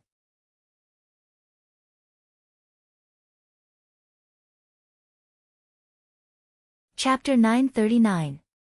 Daoist Zixuan had lived for hundreds of years, so she was definitely an experienced and knowledgeable person. She had personally refined a Dharma artifact before, so she naturally knew the power of a Dharma artifact. However, the sword that Mo wielded just now was definitely not a Dharma artifact. Besides, with Mo's strength, it was impossible for him to fly so quickly. The reason he was able to escape so smoothly was definitely related to that sword. Could it be an immortal sword? Daoist Zixuan suddenly realized something, and her bright eyes instantly widened. Golden Cicada, who was standing beside Daoist Zixuan, heard her murmur and asked with a confused expression, "What are you talking about, Master?" What immortal sword? Daoist Zixuan suddenly recalled what Tan Xiu once said. Tan Xiu had obtained a mysterious inheritance, which was why he was able to cultivate to his current level. It was also because of that immortal opportunity that he obtained a cultivation method that could allow him to cultivate to the great vehicle stage and even the tribulation stage. Could it be, did Tan Xiu not only obtain that cultivation method? And an immortal sword? After thinking up to there, Daoist Zixuan immediately turned to Jin Chanzi and asked in a deep voice, "You've been staying on Nine Dragons Island for a long time. Do you know the origin of the flying sword in Moo's hand?" Golden Cicada said, "Master, I'm not very sure either. However, many of Tan Xiu's subordinates had flying swords, and I found that they all kept their flying swords inside their bodies, only using them in battle. Our whole unitary sect doesn't have a method to store flying swords in the body, but they definitely have one." Daoist Zixuan involuntarily exclaimed, "A flying sword that can be taken into the body, it's definitely an immortal sword. Are you telling the truth? Many of Tan Xiu's subordinates have immortal swords." Immortal sword? Golden Cicada nodded and said, "Yes. There were at least a dozen of them. Moo and the others used flying swords to kill the two celestial wizard clan's elders." Daoist Zixuan's heart was filled with shock. Looking at the direction where Moo disappeared, a strong impulse arose in her heart. She also wanted an immortal sword because it was a divine weapon that only immortals could possess. She even realized that if she had an immortal sword, even Astrius Salak wouldn't be a match for her. Find an opportunity to trade with Tan Xiu. It's best if he's willing to exchange an immortal sword for cultivation resources. If he's unwilling, even if we have to sneakily attack him, we must snatch one of the immortal swords. A fierce look flashed in Daoist Zixuan's eyes and she said in a deep voice, "Let's follow them and help Moo resist those celestial wizard experts. Of celestial wizard clan's master, and of Zayaf. I can't help even if we catch them, can of masters of. If it were up to me, I would say that we should retreat first and immediately return to the sect to invite the experts over. I say, master, I Dao, I for Dao, of Dao, I, Dao, I, the Zixuan, Dao of, I, Tan, of. Dao was, Dao, and Kuden, of the Mo, Thar, of. Wu to of. Of. Dao, the. Mo is being hunted by the celestial wizard clan because he wants to help us. If we turn a blind eye to him and watch him die, we'll be committing treachery and shameful. Listen to me. Even if we have to perish together with the enemies of the celestial wizard clan, we can't lose the face of our whole unitary sect. Understood. Jin Chanzi and the others looked firm. On the 9th barren island, Tan Xiu and Ji Qimei had returned ahead of time. Tan Xiu had decided to take action himself in order to avoid a large number of his men dying in battle. His strength was no less than that of the celestial wizard clan's Grand Elder. As long as there was no threat from the Grand Elder, Tang Guang and Tang An would be able to resist even if there were 3 celestial wizard clan's experts. As for the other celestial wizard experts, Tan Xiu believed that his foundation establishment's subordinates could deal with them. Ji Qimei won't help us, so today is a fight to the death for us. On a narrow path, only the brave wins. Today, the 9th barren island will be our battlefield. I'll reward you with a lot of cultivation resources as long as you survive." Tan Xiu stared at the 48 foundation establishment experts and spoke in a deep voice. Everyone present. In addition to the 48 foundation establishment experts, there were also Jin Shi, Shui Sha, and the other 8 personal bodyguards, as well as Tang Guang and Tang An. Judging from the number of people, they were no less than the celestial wizard clan. Kill. Kill. Kill. The 49 foundation establishment experts exuded a thick killing intent. They were all battle-hardened figures who had climbed out of a pile of corpses. Although their cultivation had greatly increased after breaking through to the foundation establishment stage and they rarely fought with powerhouses of the same level, their past experience in combat gave them the confidence to fight. Tan Xiu was very satisfied with their momentum. He turned to look at Mo, who had already appeared in the sky, and Astrius Salak, who was chasing after him. Then, he said in a deep voice, "Get ready to fight." On the sea. Astrius Salaka's eyes were full of excitement as he saw Mo getting closer and closer. He even judged that he would catch up with him in a few minutes. He wanted to kill someone. It had been a long time since he had such an urge. Looking at the fleeing Mo in front of him, he seemed to be able to see the scene of him wailing in pain under his scythe, as well as the scene of blood splattering everywhere. "You can't kill me, old geezer." Mo let out a wild laugh and rushed to the 9th barren island lightning fast and quickly stopped next to Tan Xiu. Astrius Salak had already seen the people on the 9th barren island at this moment. He never expected that there would be so many people here, and judging from their appearance, they seemed to be waiting for him. A trap. Astrius Salaka's eyes flashed with contemplation. He suddenly had a bad premonition when he saw Mo stop among the crowd on the island. However, his hanging heart finally calmed down when he saw that most of the people on the island were middle-aged men. Whether it was the members of the Celestial Wizard clan or cultivators, the older they were, the stronger they would be. Aside from the doddering old woman on the island in front of him, the rest were all middle-aged and young men. He believed that even if the other party was very strong, it wouldn't be that strong. "Brat, did you deliberately lure me here?" Astrius Salak stopped a kilometer away from the 9th barren island and shouted in a deep voice while hovering in the air. A wicked smile outlined on the corner of Tan Xiu's mouth as he said, "Old geezer, your brain hasn't turned rigid yet.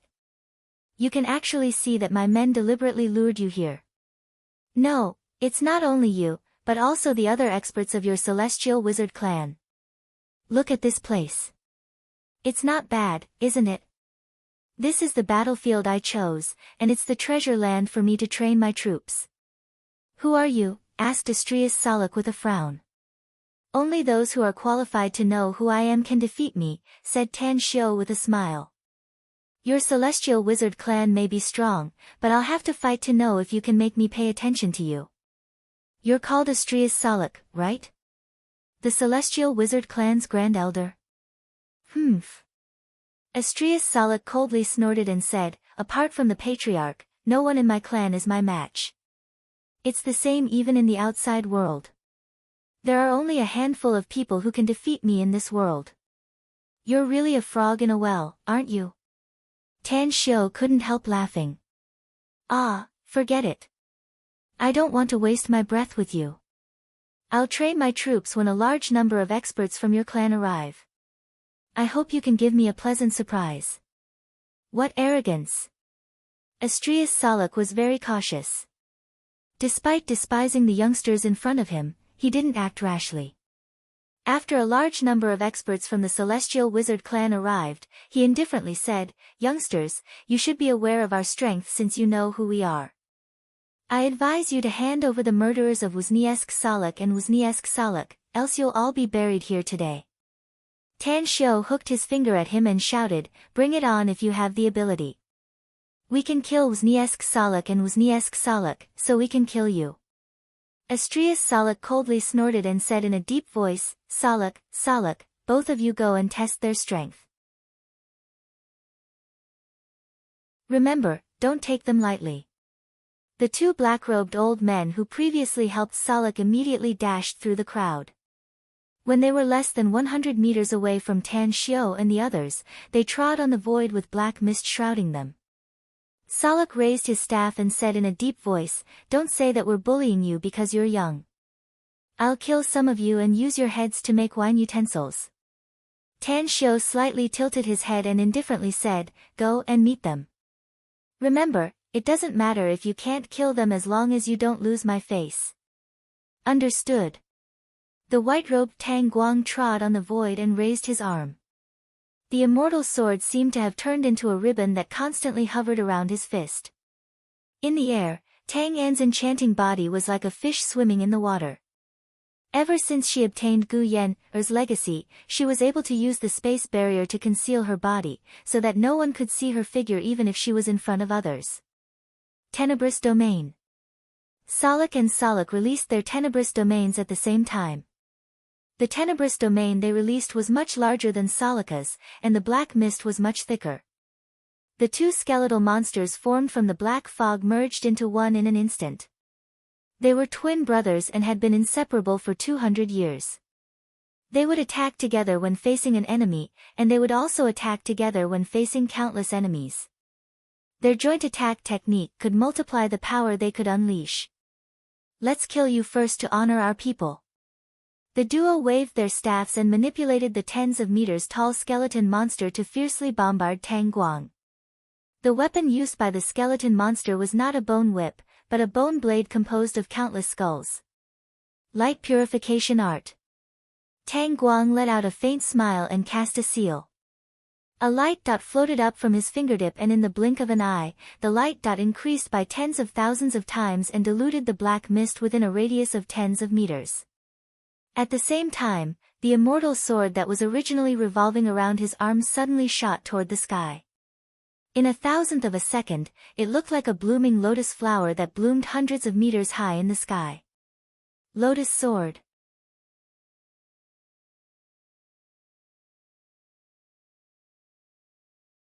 Chapter 940. A dazzling sword lotus bloomed hundreds of meters high in the sky like a sun descending from the sky, radiating rays of light. The dim darkness domain was diluted by the sword beams. Tang Guang's white robe fluttered as he waved his arm downward.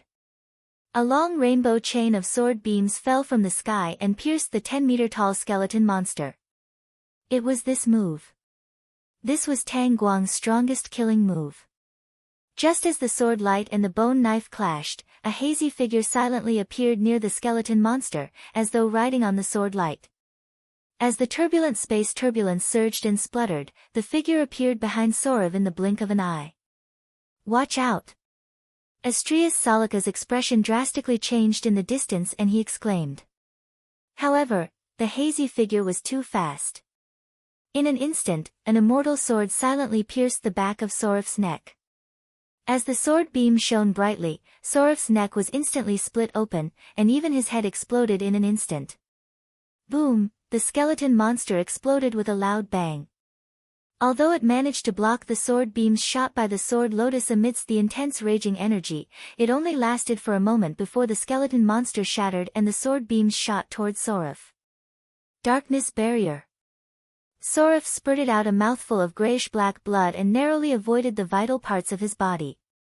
The moment his left arm was cut off by the sword beam, he instantly fled nearly 100 meters away. With a furious expression, Astrius Salak quickly dashed to Sorav's side to block the other sword beams and roared, "You fucking bastards! How dare you shamelessly sneak attack me? Celestial Wizard Clansmen, kill them all. Whoever kills the most will get the biggest credit. I'll give them the Darkness Sacred Fruit when we return." The Darkness Sacred Fruit. Tens of Celestial Wizard Clan's wizards went crazy. The Darkness Sacred Fruit was a sacred object of their clan, a fruit borne by the holy tree. The Darkness Sacred Tree bloomed once every 100 years and bore fruit once every 200 years, but only 10 Darkness Sacred Fruits were produced each time.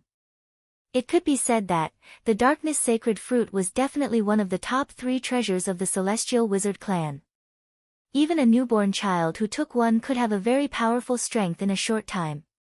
If a powerhouse took it, it could increase their cultivation by 100 years. Kill! Kill them! Clumps of black fog burst out, and many ghostly figures rushed toward Desolate Island No. 9. They were like evil spirits that had rushed out of hell. Black mist curled around them, and murderous intent surged. Tan Xiu's eyes were locked on Astrius Salak. Seeing that he didn't rush at him, he immediately raised his arm, waved it forward and shouted, "Kill! Unless you die in battle, no one is allowed to retreat even half a step. The more you kill, the greater the reward." On the distant sea. As soon as Daoist Zixuan arrived with her 10 disciples, they saw a group of people fighting each other. Even though Daoist Zixuan, who had experienced several battles in the past and had seen people being killed with her own eyes, wasn't as shocked as seeing hundreds of experts fighting each other at this moment. Her eyes were fixated on the immortal swords in the hands of the Everlasting Feast Hall's members. Through her judgment, she had determined that they were definitely immortal swords. There were definitely more than 20 cultivators who possessed immortal swords. Master. Golden Cicada's complexion was a bit pale. His junior brothers and sisters around him had never encountered such a scene, and they also looked perturbed. Daoist Zixuan's eyes flickered as she pondered. After a few seconds of silence, she finally made up her mind and said in a deep voice, "It's Daoist Tang and the others from Nine Dragons Island. Mo Au saved us, and now they are fighting the Celestial Wizard clansmen. How can we just stand by and watch? Fight with me. We must help Daoist Tang and the others even if we have to die here today." Understood. Despite feeling perturbed, Golden Cicada's group of 10 still plucked up their courage and followed Daoist Zixuan to the battlefield. They were all Foundation Establishment cultivators, and their cultivation level was no worse than the Everlasting Feast Hall's Foundation Establishment experts. However, when they rushed into the battlefield and clashed with the experts of the Celestial Wizard clan, their lack of combat experience was instantly exposed. Tan Xiu, however, didn't act. Astrius Salak was also watching with cold eyes. Flashes of blades and shadows of swords filled the air, and soon, the entire 9th Barren Island was filled with figures fighting everywhere. The smell of blood soared to the sky on the barren island. As time went by, Astrius Salaka's brows furrowed deeper. He was keenly aware that the Celestial Wizard clansmen were suffering more and more casualties as the battle continued. How is this possible? These youngsters aren't weak, but how can they have such rich combat experience? The most frightening thing is that the longer they fight, the stronger the power they can unleash. They can even easily get rid of some of their inexperience. Astrius Salak clenched his fists tightly. His eyes suddenly fell on Tan Xiu, and a word Tan Xiu had been emphasizing before echoed in his mind: training the troops.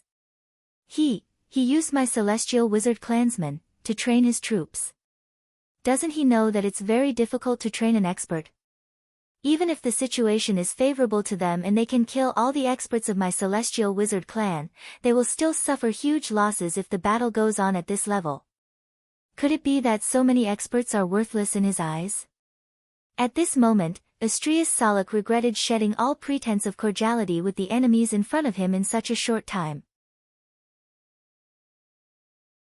That youngster didn't care about the lives and deaths of his men, but he couldn't ignore it.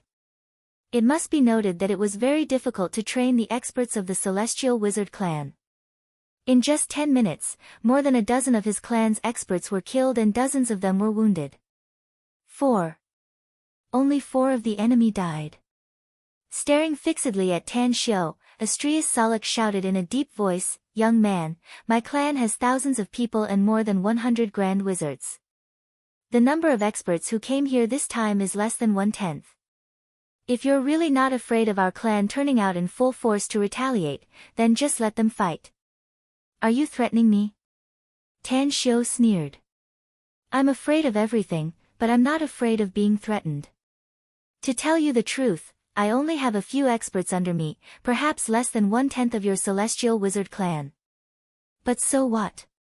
Only cultivators who have gone through slaughter can be regarded as real powerhouses. They died in battle because they were not skilled enough, but those who survived will only get stronger in the future." "You're a madman," roared Astrius Salak. "A madman, huh?" Tan Xiu sneered. "You're right. I'm indeed a madman. It's because I've killed too many people and experienced too much slaughter. I've long been indifferent to life and death on the battlefield. This is an era of peace, and it's not easy for me to find some opponents for my men. Now that your clan has come to me, how can I waste such a good opportunity?" Astrius Salak clenched his fists and raised the magic staff in his hand. He finally couldn't help but release his Dark World Killer move and rushed toward the fighting crowd. Tan Xiu let out a wild laugh and slashed his arm forward. The divine sword turned into a 100-meter-long torrent that split the rolling black mist. Amidst the sword energy, Tan Xiu instantly appeared in front of Astrius Salak.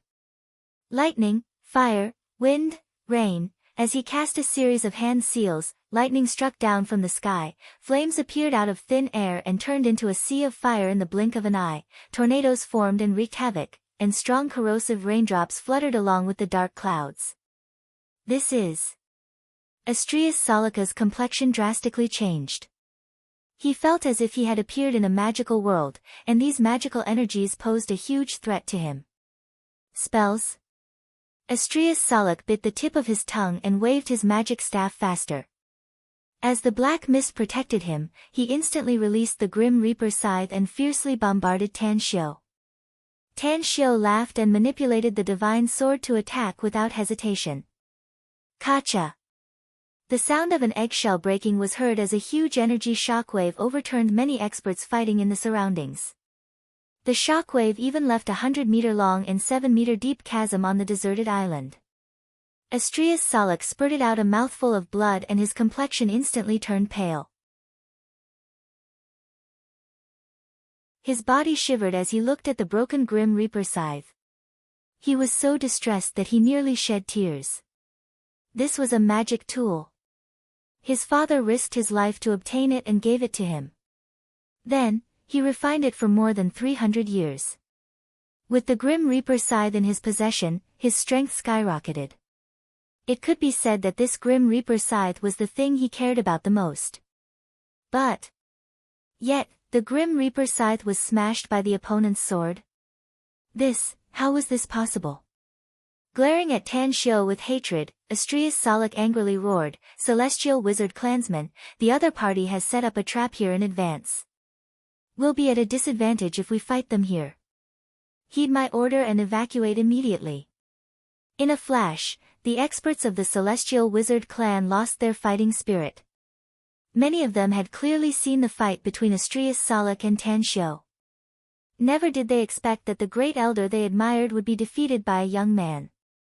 Even the Great Elder's life artifact, the Grim Reaper scythe, was destroyed. Run! Despite the intense humiliation they felt, their lives were more important. Even the Great Elder didn't have the heart to continue fighting. If they continued to fight, only death would await them. Quickly, dozens of Celestial Wizard clansmen fled with injuries. However, the Foundation establishment stage experts of the Everlasting Feast Hall were like a dog's skin plaster. They were like maggots attached to the bone, stubbornly entangled them, making it impossible for them to escape to a safe place in a short time.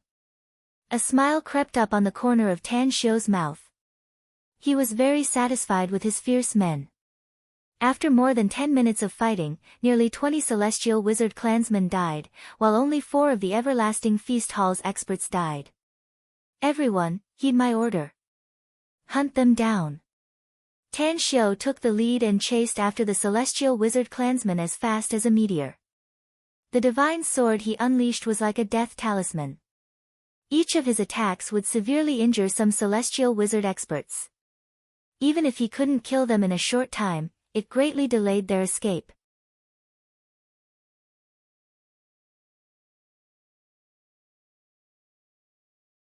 Chapter 941. As the saying goes, a defeated army is like a landslide. The Celestial Wizard clan's Grand Elder was injured and lost his fighting spirit, which directly affected the Celestial Wizard clansmen's fighting spirit and combat effectiveness. As they retreated and fled, their blood dyed the seawater red and their corpses turned into fodder for the fishes. Kill! Daoist Zixuan, who was ruthless in her pursuit of the stray dogs, didn't hold back and unleashed all kinds of divine abilities, causing great damage to the Celestial Wizard clansmen. If it wasn't for Astrius Salak, the Celestial Wizard clan's Grand Elder, who was seriously injured to block the joint pursuit of Tan Xiu and Daoist Zixuan, only a handful of Celestial Wizard clansmen would have been able to escape this sea area. On the 13th deserted island, Tan Xiu stopped his men from continuing the pursuit and let the more than 20 Celestial Wizard clansmen disappear into the distant sea. In this battle, he had lost many of his subordinates, but every one of them who had experienced the battle had a stronger killing intent than before, and their auras were also stronger than before. On. Tan Xiu looked at the neat team in front of him and the blood-stained bodies of his men. Then, he suddenly shouted in a deep voice, "I'll leave this interspatial ring to you. Put the corpses of our fallen brothers inside it. Once we return to Nine Dragons Island, we'll immediately set up a cemetery and bury all our fallen brothers in it. I'll arrange it as soon as I return."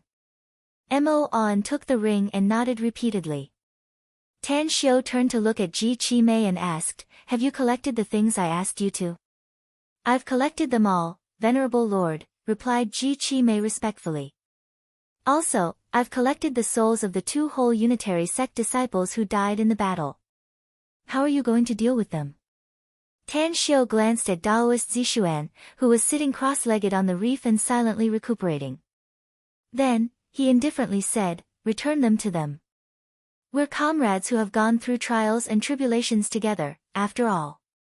"But Venerable Lord, I think we should," interjected Ji Qimei. Tan Xiu raised his hand to interrupt her and said in a deep voice, "We need cultivation resources, but we don't need to use the souls of our comrades as bargaining chips. Ji Qimei, you must remember that there are some things that you can do and some things that you can't. You must measure them with a ruler in your heart and consider them with the wisdom of the world. Today, if the whole unitary sect watches without doing anything, even if my goal of training troops is achieved, I'm afraid the losses will be even greater." Ji Qimei respectfully replied, "This subordinate will bear it in mind." "My lord, I don't understand what you mean by your last sentence." Tan Xiu replied in a deep voice, "Survival of the fittest is a natural selection. I need my subordinates to experience bloody battles to grow up on the edge of life and death, but that doesn't mean their lives are cheap. In my heart, they were my men, but they were also my brothers. In the future, on the battlefield, they might be my second or third life. Being able to increase their strength and avoid death as much as possible is the most important thing." Ji Qimei said, "Boss, their lives are given by Master. Their achievements are also cultivated by Master and you. It's only right and proper for them to live and die for you. They're just ants in my eyes, and I believe they're also not much stronger than ants in your eyes." "Why did you?" Tan Xiu raised his hand to interrupt her and coldly said, "Ji Qimei, there's an old saying in Huaxia that one must never forget one's roots. Everyone is an ant-like existence that grows up step by step. I am, and so are you. The moment we're born, we're babies crying piteously for food. If other powerhouses had the same thinking as you, would you have been able to live until now? Would you have such high achievements?" Ji Qimei calmly looked at Tan Xiu and suddenly understood Tan Xiu's true thoughts. A smile appeared on the corner of her eyes. She suddenly felt that this affectionate and righteous lord seemed to be completely different from the supremacy in the immortal world. Although the Supreme Being rarely slaughtered the weak, his eyes were always filled with disdain, as though his heart was a block of ice. But now, the Supreme Being's heart was a ball of fire. Although his strength was still very weak, it wouldn't be long before the fire in his heart would burn and burn everything in this vast world. Ji Qimei looked at Tan Xiu and suddenly asked in a low voice, "Lord, may this subordinate be so bold as to ask you something?" "What is your cultivation?" "Mind cultivation." Tan Xiu looked up at the clear sky. His deep eyes seemed to be able to see through the vault of heaven and see through the world of mortals. He murmured, "My heart is the heavens, and I am the heavens." People live a life of great freedom and freedom. Whether it's humans, immortals, gods, demons, ghosts, or monsters, none can bind my heart. Even if it's a shackle on my head, this lord will sooner or later poke a hole in it." Ji Qimei's eyes flickered as she respectfully saluted and said, "Lord, you were once a supreme in the immortal world.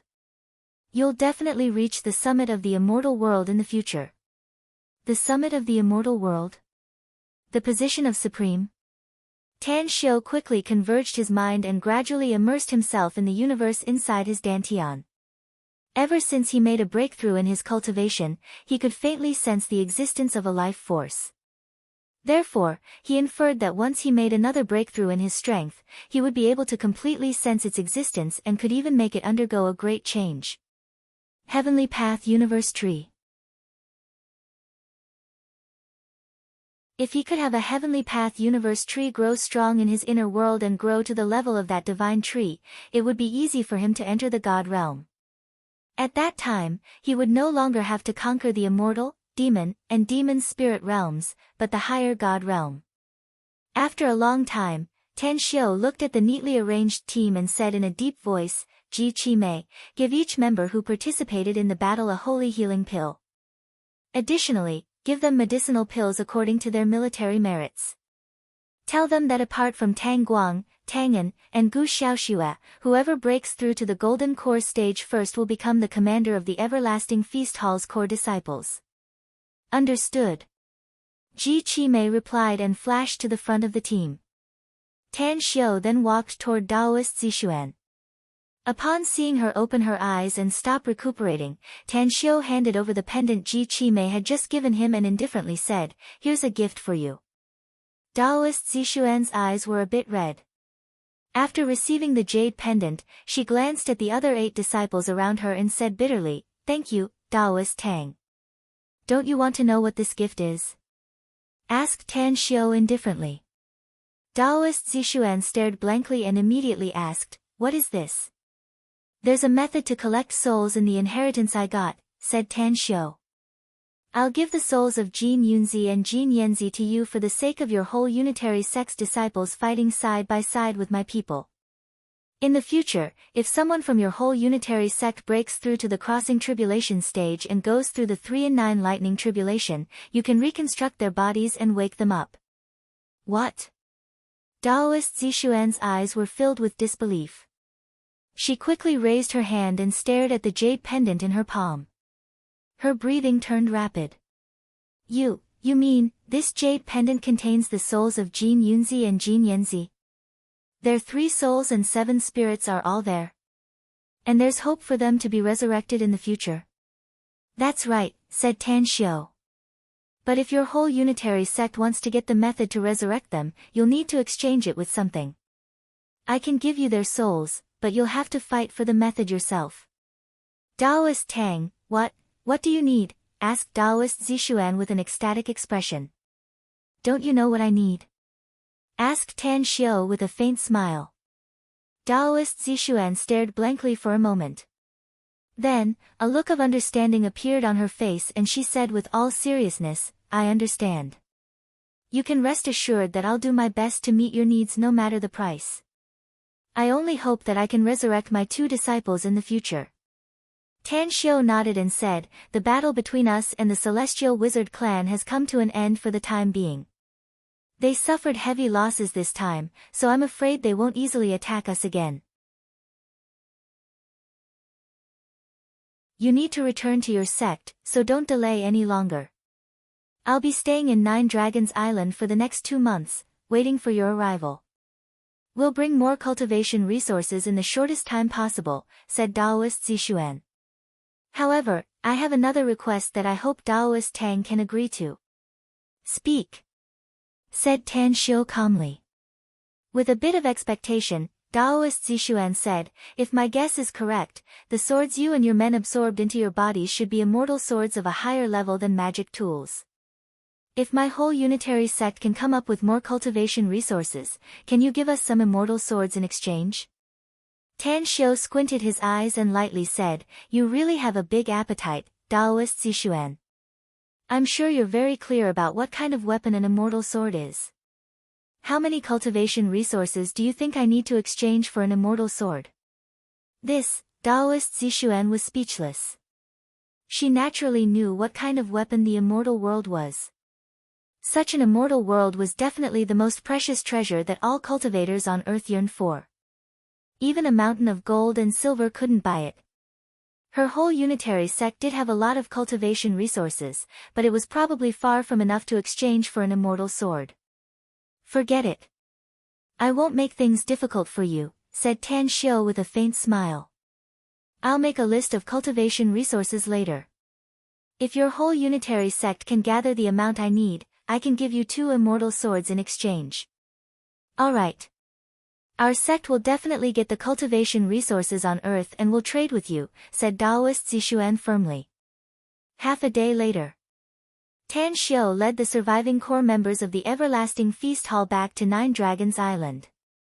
But as soon as he came back, he issued an order to build an airtight surveillance zone within 200 nautical miles around Nine Dragons Island.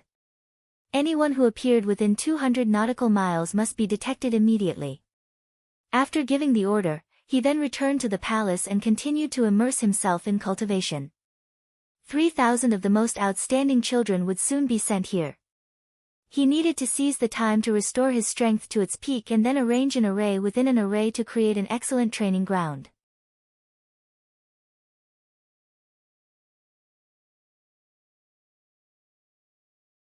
Chapter 942. At Saipan's port. In the dead of night, ghostly figures emerged from the sea and appeared on the shore, dripping wet. As the smoke in the air gradually converged, more than a dozen black-robed experts of the Celestial Wizard clan gathered together. They were all wounded and several of them were on the verge of death. When they appeared beside their companions, they immediately fell to the ground. Miserable! Miserable! Astrius Salika's hand that was holding the staff slightly trembled. The intense killing intent emanating from him caused the surrounding temperature to drop by several degrees, as though he had turned into a human-shaped ice cube. Salav, Salak, and 2 elders of the Celestial Wizard clan were killed in battle. This was definitely a heavy loss. For hundreds of years, many members of the Celestial Wizard clan had died in battle. Whether it was the battle against the Pyramid or the Crusader Consortium's powerhouses, none of them had ever suffered such a serious loss. Adding the 2 patriarchs, Sarodi and Sarotu, who were killed before, the Celestial Wizard clan had lost 4 patriarchs and dozens of elites in just over half a month. Grand Elder. Clenching his fists, Salika's body was shrouded in black mist. His old face looked ferocious as he said in a deep voice, "My brother and so many elites of our clan are dead. We must take revenge for such a deep blood feud. Give me a sacred fruit of darkness and give me a few months. I'm willing to lead the Magi Palace's Blood God Legion to exterminate all the enemies." Astrius Salik angrily glared at him and snapped, "Do you think I don't want to take revenge? But the enemies are too powerful, and the whole unitary sect is also involved. It's impossible to exterminate them unless we use all the strength of our clan." Salika's breathing stagnated. He recalled how powerful the enemies were, as well as their terrifying magical abilities. He was at a loss for words for a while. Grand Elder Astrius Salik was stronger than him. Even if he took a sacred fruit of darkness, he wouldn't be able to reach the Grand Elder's level. Even if he led the Magi Palace's Blood God Legion, it was impossible for him to exterminate all the enemies. But he was not a gentleman if he didn't take revenge. His own brothers had been killed, and a large number of his clansmen had died tragically. Was this not going to be avenged? A cold glint flashed in Astrius Salika's eyes as he stared at the southern sea in the night and said in a cold voice, "The blood feud of our clansmen must be avenged, but we need to plan well. If we continue to fight head-on, I'm afraid our clansmen will suffer heavy losses even if we can kill all the enemies. Let's return to the clan grounds first and discuss this with the clan leader." Outwit? Suddenly, his eyes lit up and he said in a deep voice, "I might have an idea, Grand Elder." Astrius Salik was confused. What idea? "Since we can't fight them head-on for our revenge," Soraj said in a sinister voice, "we can't fight them head-on, so we might as well divert the disaster to someone else. Nowadays, the world's 3 major organizations, Pyramid, Crusader Consortium, and the Stygian Club, were competing for all kinds of resources. We may belong to the Stygian Club, but our clansmen are independent existences. We don't need to participate unless the Stygian Club faces a life-and-death situation. If we spread the rumor that there are treasures in that sea area, I'm afraid the 3 major organizations will rush there to explore it. As long as those people are still in that sea area, I'm afraid there will be a conflict. When the time comes, we'll let the three organizations fight them and we'll be the fishermen to reap the benefits. Astrius Salika's eyes lit up and he clapped. That's a good idea. It's definitely a good idea. We'll have an opportunity to take advantage of them as long as both sides suffer. In the end, if the Stygian Club suffers a big loss and asks our clan for help, we can also push the boat with the current and agree. When a large number of celestial wizard experts return to this sea area, it'll be a good opportunity for us to slaughter those enemies. That's right. Salik nodded heavily. The most important thing is that as long as the Stygian Club asks our clan for help, they must give us a lot of benefits. Even if the battle breaks out again and we suffer losses, the benefits the Stygian Club can give us can offset it. I think it's killing two birds with one stone. Astrius Salik nodded in satisfaction and said in a deep voice, it's a feasible plan, but we must do it secretly. Let's return to the clan first and discuss it with the patriarch and the other elders. We'll spread the news and then watch the tigers fight. Alright, let's go back. Salik nodded and then looked at the others. 9 Dragons Island. It took Tan Xiao half a day to replenish his consumed primal chaos force. He even found that the primal chaos force inside his body was faintly improving despite the huge consumption. Therefore, he directly took out a demon stone and began to absorb the magic power inside it. It only took him 3 days to fully absorb the magic power contained in the demon stone. That planet is bigger now. A satisfied look appeared on Tan Xiao's face. He jumped off the bed and went to the bathroom to take a shower. After changing into clean clothes, he then appeared in the northeast area of 9 Dragons Island. Barracks. After the renovation, the northeast, northwest, and southeast areas were all built according to the scale of barracks, each of which could accommodate 20,000 soldiers. Additionally, a barracks was also built in the center of 9 Dragons Island, but the area was much smaller and could only accommodate 1,000 soldiers. Standing on the roof of a 6-story building, Tan Xiao glanced at the surrounding environment and pondered about the array arrangement. The array within the array had a superimposed effect. 9 Dragons Island's world's spiritual energy was exceptionally rich, at least a dozen times richer than the outside world. But it was still not enough for Tan Xiao. If he wanted to compare it to the blessed lands in the immortal world, it would need to be at least a dozen or even 100 times richer. Spirit Gathering Array, Spirit Tempering Array, and Star Devouring Array. The entire island's protective array has a very strong spiritual energy gathering effect. The world's spiritual energy within a radius of 1,000 miles will be continuously absorbed here. Therefore, there's no need to arrange a spirit gathering array. However, the spirit tempering array is an array that extracts the quality of the spiritual energy. It must be arranged if I want to make the spiritual energy here pure enough. As for the star devouring array, the star force is also a kind of spiritual energy and has a strong compatibility with the world's spiritual energy. If the star force is also absorbed and refined by the spirit tempering array, it will still be of great benefit to cultivators. That's it. After thinking it through, Tan Xiao immediately began to arrange the spirit tempering array and the star devouring array. It was much easier for Tan Xiao to arrange these 2 small arrays. It only took him half a day's effort to arrange the 2 arrays perfectly. Drink some water, master. Gu Yin had arrived here half a day ago. Upon seeing that Tan Xiao had finished arranging the arrays, she immediately ran over and handed a pink cup to Tan Xiao. Tan Xiao smiled and stroked her soft black hair. He took the cup and drank 2 mouthfuls of water. Then, he said, if you don't count me and Ji Qimei, you should be the 3rd most powerful person on 9 Dragons Island, right? You're at the early stage of Golden Core and you're about to break through to the mid-stage. Darling Yin, it won't take long for you to break through to the late stage of Golden Core if you keep cultivating at this speed. You might even break through to the nascent soul stage in the next few years. Gu Yin raised her delicate and cute face and smilingly said, my first goal is to ascend and become an immortal, master. Didn't you say that I must go back in the future? Enin will follow you no matter where you go, master. Tan Xiu felt warm inwardly and smilingly said, Enin is really sensible. I want to learn from eldest senior sister. Gu Yin shook her head. Master, Elder Ji has told Enin a lot of things, especially about eldest senior sister. I admire eldest senior sister very much, and I like her very, very much. When will you let me see eldest senior sister again? Soon, Tan Xiu said with a faint smile. Are you going to take me to Jingmen Island? Gu Yin was pleasantly surprised. I'll go back tomorrow. Tan Xiu shook his head and said, I'll stay in Tea Country for a few days before returning to Jingmen Island to prepare to move the Everlasting Feast Hall's HQ here.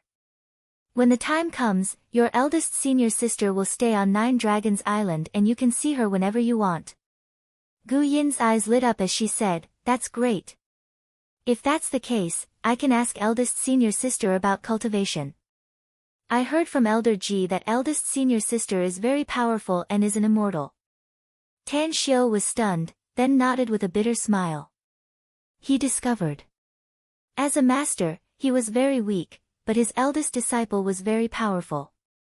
As a result, this disciple in front of him felt that his eldest disciple was the #1 expert. I have to speed up my cultivation. Even if I can't catch up to Yen Er in a short time, I can't slack off. Only by becoming stronger can I better protect the people I care about in the future. Tan Xiu raised his head to look at the sky. Above the night sky, in the higher plane of the immortal world, there were his mortal enemies. If he didn't get rid of those enemies, his Tao heart wouldn't be complete. After a long while. Alone, Tan Xiu arrived at the specially built reception area on the island. As he passed through the streets, he arrived in front of the buildings on the edge of the sea and looked at one of the villas. Mr. Tang.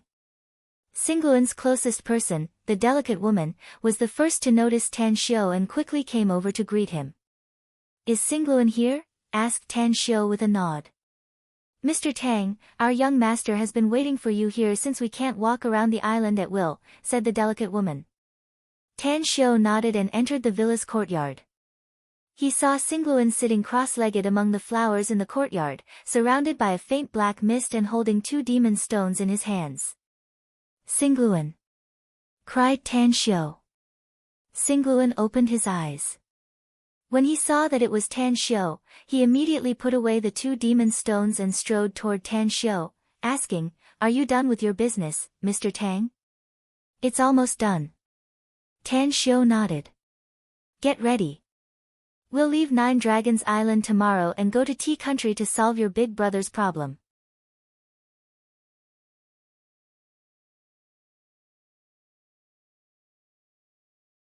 Chapter 943. Xingluan's eyes lit up and a pleasantly surprised look appeared on his face. He excitedly rubbed his hands and said, Great! I've been waiting for this day for a long time. I can leave at any time as long as you say the word. Actually, I'd really like to help your big brother if it wasn't for our previous agreement, said Tan Xiu with a faint smile. Maybe it's because he's a few years older than you, so there's a gap between you and him. I know I'm not as good as Xingguo in many aspects, but there's one thing I'm better than him, said Xingluan awkwardly. That's why I'm the final winner. What aspect? Asked Tan Xiu curiously. Luck, answered Xingluan with a smile. Tan Xiu thought for a moment and immediately said with a smile, You're right. You're the first one to meet me, which means your luck is better than your big brother's. I'm a man who values friendship and righteousness. Even though your big brother came to me and asked me to stay away from the matter between you and your brother, I still have to fulfill my promise to you. Even though, he has given me the jade pig I need. What did you say? Exclaimed Xingluan. My big brother has given you the jade pig? This. Tan Xiu patted his shoulder and said, You don't have to worry about it. He gave me the jade pig and I promised him that I'll stay away from the grudges between you two in Tea Country. If he could kill you in Tea Country, you can only blame your bad luck. Unfortunately, he couldn't kill you in the end. Xingluan suddenly recalled the night when Tan Xiu had just left Tea Country. It was the night when his big brother, Sinquo, led a large number of experts to besiege him. At that time, he would have died if he hadn't escaped through the secret passage under the villa with some of his closest men. Even though he managed to escape that day, he was still pursued relentlessly.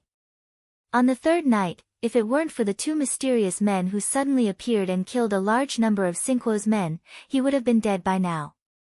However, he already knew the identity of those two mysterious men. They were Tan Xiu's men. Suddenly, I found a strange situation when I just came to this island, Mr. Tang, said Singluan. I don't know if I should tell you or not. Tan Xiu said, speak. I just came here and found that there's some sorcery energy on this island that hasn't dissipated yet, said Singluan. But this kind of witchcraft energy is different from the witchcraft energy cultivated by our dark shaman clan. It's purer and somewhat similar to the witchcraft energy left behind by the Celestial Wizard clan. Do you know the Celestial Wizard clan? Asked Tan Xiu with a slightly moved expression. Of course I do, said Singluan. I also know a lot about it. The Celestial Wizard clan's territory is in Poland, Europe. They have a large population, dozens of times more than our Dark Wizard clan. Moreover, the Celestial Wizard clan has a lot of powerhouses. With my current strength, I can only be considered as an ordinary expert in the clan. No, maybe not even a normal one. What's the relationship between your Dark Shaman clan and the Celestial Wizard clan? Asked Tan Xiu. There's a deep relationship between them, said Singluan. As a matter of fact, my Dark Shaman clan was separated from the Celestial Wizard clan about 700 to 800 years ago. At that time, my Dark Shaman clan's ancestor violated the clan's rules and was facing execution by the Celestial Wizard clan. Therefore, my ancestor led dozens of clansmen of our bloodline to carve a bloody path and finally took root in Country T. It's just that our clan's elite clansmen have been dying for 700 to 800 years, and our witchcraft arts can't be compared to before. Tan Xiu suddenly understood and asked, so, how do you feel about the Celestial Wizard clan now? I don't feel anything. Singluan shook his head and said, as long as they don't provoke us, my Dark Shaman clan won't have anything to do with them. After all, if it weren't for our ancestors carving out a bloody path in the past, I'm afraid there wouldn't be any descendants of our Dark Shaman clan. Tan Xiu nodded and said, the Celestial Wizard clan is my archenemy. I still have a lot of things to deal with, so I won't deal with them for the time being. But if they dare to come and cause trouble again, I'll kill every last one of them. It's great that you don't want to have anything to do with the Celestial Wizard clan anymore. You have enmity with the Celestial Wizard clan? What's going on? The Celestial Wizard clan came to Nine Dragons Island and wanted to occupy this place, said Tan Xiu calmly. But 2 of them were killed in the conflict. Hence, a large number of Celestial Wizard clan's experts came and fought my people in the nearby sea area. What happened in the end? Asked Singluan hurriedly. The Celestial Wizard clan's Grand Elder led a lot of experts, but my people eventually slaughtered them miserably. Only a dozen of them managed to escape. Tan Xiu sneered. Singluan stared at Tan Xiu with a dumbfounded expression. He had heard about the strength of the Celestial Wizard clan's Grand Elder. He knew that the Grand Elder was a terrifying figure. Even his father, the strongest expert in the entire Dark Shaman clan, was no match for him. Singluan wanted to say something, but his mind was in a mess and he didn't know what to say. Tan Xiu patted his shoulder again and smilingly said, Singluan, this matter has nothing to do with you or your Dark Shaman clan. Sometimes, staying out of trouble and protecting yourself is the wisest decision. Just continue your cultivation. Join me tomorrow and we'll go to Bangkok. Aside from killing your big brother, your father should also abdicate his position. I'm looking forward to having more dealings with you as the patriarch of the Dark Shaman clan in the future.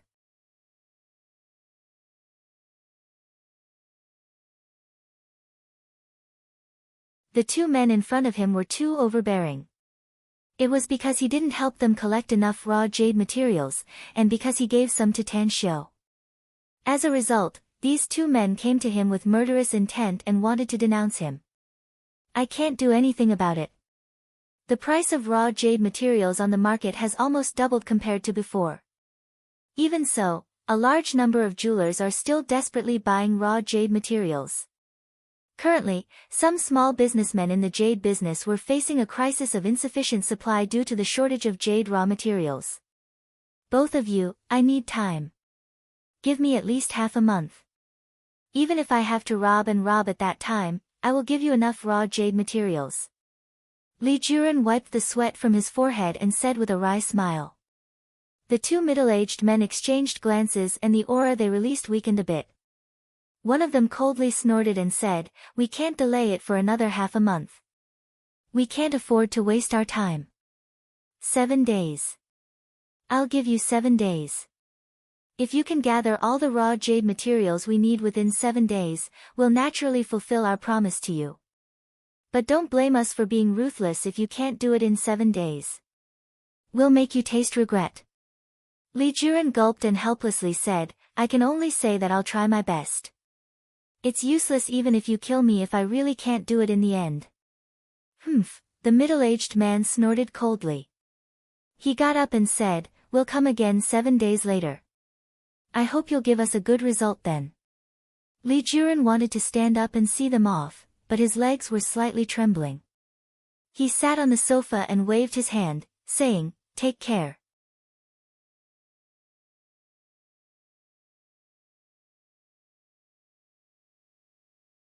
Chapter 944.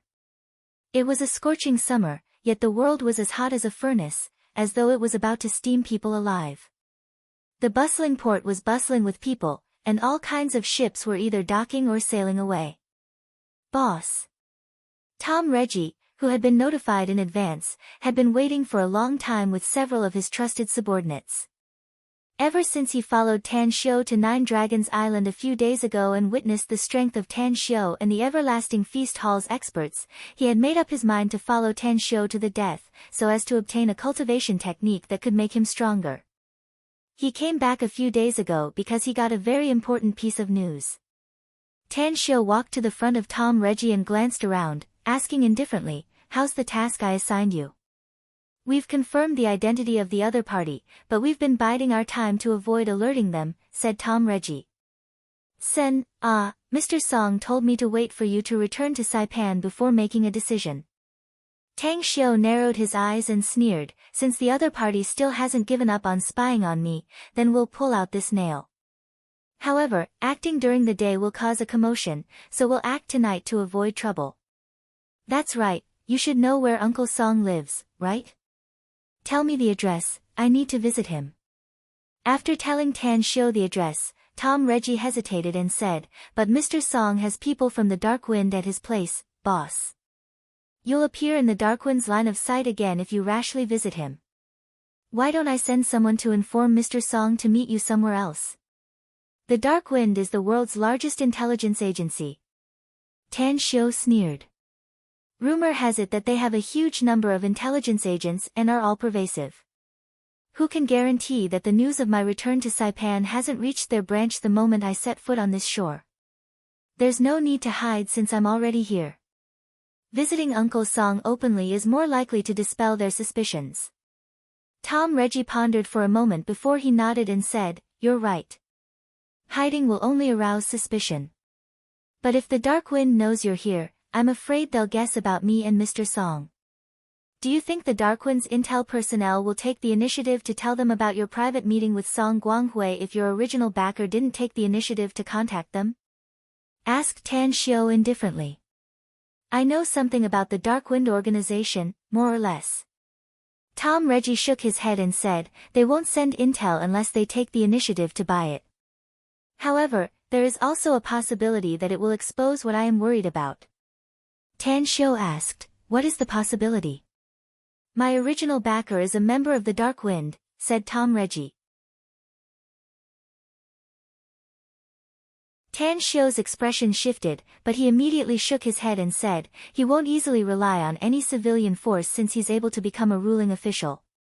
Otherwise, no matter how secretive he is, there will be a day when his tail will be exposed, and the government above Saipan will not sit idly by. You're right. Tom Reggie nodded. But still, be careful. I won't follow you when you visit Mr. Song. You don't need to follow me. Tan Xiu chuckled. Just prepare well. You'll play a big role when Uncle Song deals with the big boss of Saipan. Don't worry. I know what I'm doing. Tom Reggie nodded. Tan Xiu nodded and ordered Tom Reggie to bring Singluan's men to the Lao Bay resort. After that, he took Mo, Jin Shi, and the rest of his 11 personal guards to Song Guanghui's residence. Tang Guang and Tang An also followed Tan Xiu back from Nine Dragons Island. But just like Jin Shi and the others, they didn't directly follow Tan Xiu but stayed nearby instead. They wouldn't take the initiative to appear unless Tan Xiu summoned them. Jinla Mansion. It was located near Hepburn Avenue, which had a beautiful environment and convenient transportation. The residents who could live in this area were all high-ranking officials, nobles, and people with great power. The Jinla Mansion was the most luxurious mansion in the city. The number of soldiers stationed around the mansion all year round was no less than dozens. However, some of them were in the light, while some were in the dark. Who are you?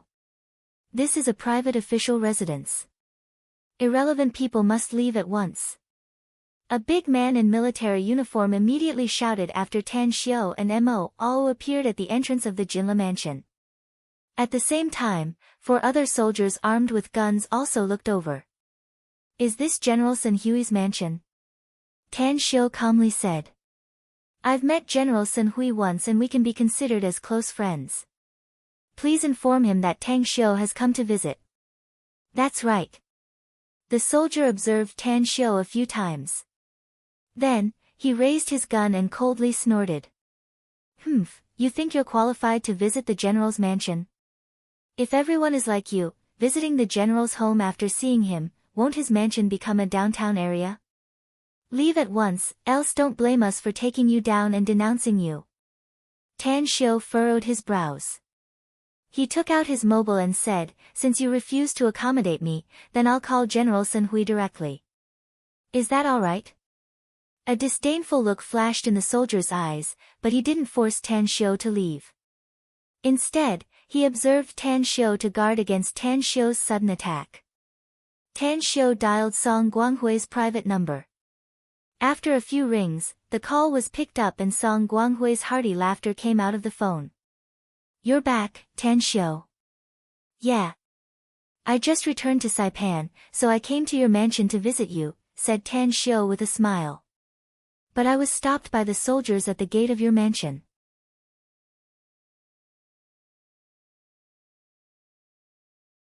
Song Guanghui was surprised and said, You came to my house. All right. Give the phone to the guards at the gate. I'll tell them about it. Also, I'm still busy with official business outside, so I'm afraid it'll take me 2 hours to get home. Your aunt is at home, so I'll call her right away and tell her to entertain you well. All right, I'll wait for you. Tan Xiu replied. He then handed the phone to the soldier and said, It's a call from General Sun Hui. He wants to talk to you. The soldier took the phone with a skeptical expression. Just as he spoke, Song Guanghui's voice came out of the phone. The soldier nodded and his expression turned respectful. He finally hung up the phone and looked at Tan Xiu apologetically, saying, I'm really sorry about that, Mr. Tang. I didn't know that you're the general's honored guest, so I was rude to you. The general has instructed me to invite you to wait for him at home. Tan Xiu nodded and led Mo into the mansion under the watchful eyes of the soldiers. The Jinla mansion occupied a large area, at least several acres of land. Just the front courtyard alone took Tan Xiu and Mo several minutes to walk. At this time, a young officer in military uniform came out of the courtyard. When he saw Tan Xiu and Mo, he curiously asked, Who are you? I'm Tan Xiu from China, said Tan Xiu with a faint smile. You're able to move about freely in the Jinla residence, and you're still so young.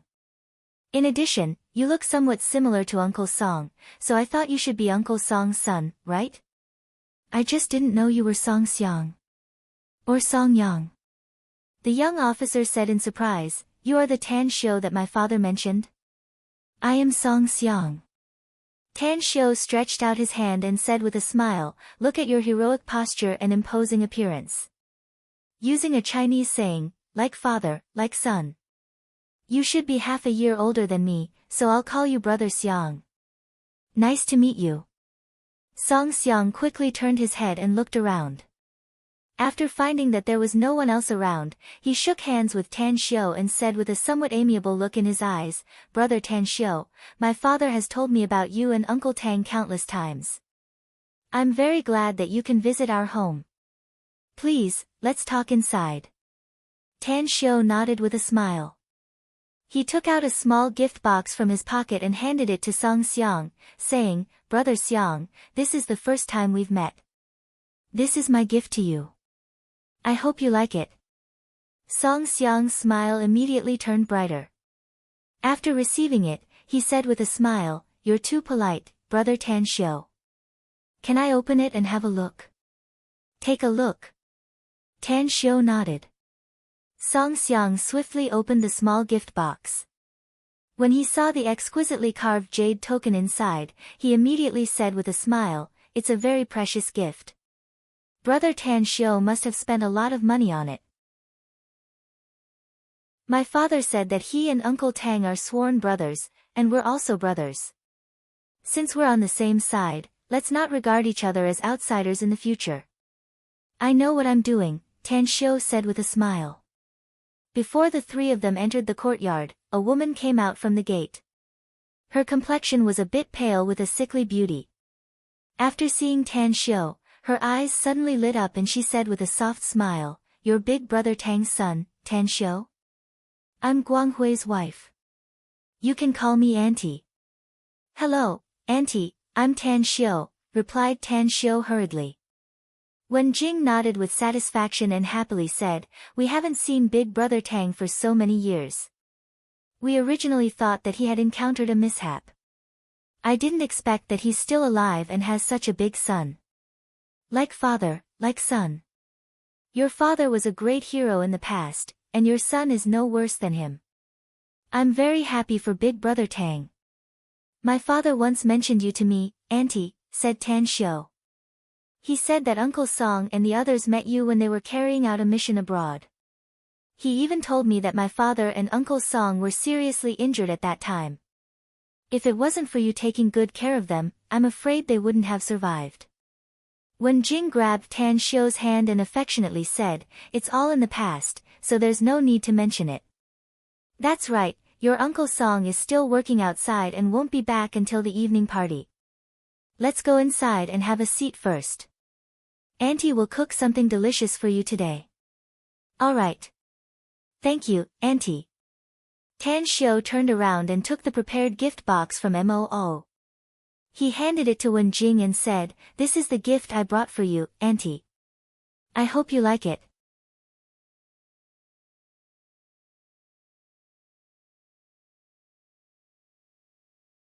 Chapter 945. With a bit of rebuke, Wen Jing said, Kid, why did you bring a gift to your own home? Your Uncle Song and your father are closer than blood brothers. I also have a good relationship with your father, so this is also your home. I'll let it go this time, but don't bring any gifts in the future. Auntie will be very happy as long as you come. I'll keep that in mind, Tan Xiu said with a smile. Shortly after they entered the courtyard and sat down in the villa's living room, when Jing personally served them fruits and snacks. She also busied herself making tea, causing the servants nearby to be dumbfounded and look at each other in dismay. Looking at his mother's busy figure, Song Xiang said with a smile, Brother Tan Xiu, you have a big face. Usually, even if the Emperor of Heaven comes, my mom won't do anything herself. I'm a bit jealous seeing how you're treated. That's Auntie's concern for me, Tan Xiu said with a smile. That's right, Auntie doesn't look too good. She should be sick, right? The smile on Song Xiang's face slowly receded. He glanced at Wen Jing and bitterly said, "Yes, she's sick, and it's a serious disease that can't be cured. It's just that we're hiding it from her." "Liver disease?" asked Tan Xiu. "How did you know?" asked Song Xiang in astonishment. "I have an identity in China, and I'm known as the young divine doctor in the Chinese medicine field," said Tan Xiu. "I just observed Auntie's complexion. When she grabbed my hand, I put my finger on her pulse and diagnosed that she has a liver disease, and it's very serious." Song Xiang looked at Tan Xiu with disbelief. Only when Wen Jing came over with tea did he recover from the shock and praised, "Brother Tan Xiu is really amazing. You're really amazing. I know a lot about Chinese medicine, and those who can be called divine doctors are definitely very powerful figures in the Chinese medicine field. Even those old Chinese doctors who have been immersed in Chinese medicine for decades are not qualified to be called divine doctors." "That's right, I heard that there's a very famous divine doctor in China called Gui Jianqiu. It's a pity that I've sent several groups of people to Huaxia, but none of them have found any trace of him." "I've seen divine Dr. Gui Jianqiu before," said Tan Xiu with a smile. "I've been with him for quite a few days. He's indeed a highly respected old divine doctor with superb medical skills. Also, I have his contact information." Song Xiang abruptly got up and hurriedly said, "Brother Tan Xiu, quickly give me his contact number. I must find him. I must find him." "Xiang, who are you looking for?" Wen Jing walked over with a cup of tea and asked in confusion. Song Xiang's expression slightly changed. He quickly winked at Tan Xiu and then said with a dry smile, "Mom, it's a friend I know. I lost contact with him for a long time. I didn't expect that brother Tan Xiu and Tan Xiu would also know him and even have his contact information." Wen Jing looked at Tan Xiu and asked, "Is that so?" Tan Xiu let out a faint smile and didn't answer Wen Jing's question. Instead, he said with a smile, "Auntie, I can see that you're in poor health and should be sick. I have some Chinese medical skills, so how about I help you treat it? I don't dare to say that I can cure you 100%, but I'm 99% sure." "Bullshit." A discordant voice came from the door as a young man in a white t-shirt, bell-bottom jeans, a straw hat, and a pair of slippers came in. With a bit of anger on his face, he came to the front of Tan Xiu and loudly said, "Where the hell did you come from, brat? How dare you talk nonsense in my house? You even know Chinese medicine? Do you even know what Chinese medicine is?" Tan Xiu looked at him and immediately guessed his identity. He wasn't angry at all and instead smiled and said, "You're Song Yang, right? I'm Tan Xiu. It's nice to meet you." Song Yang rolled his eyes. He then raised his nostrils and disdainfully said, "I never shake hands with any Tom, Dick, or Harry, nor will I feign civility with anyone I don't like. I've heard about Uncle Tang and I admire him very much.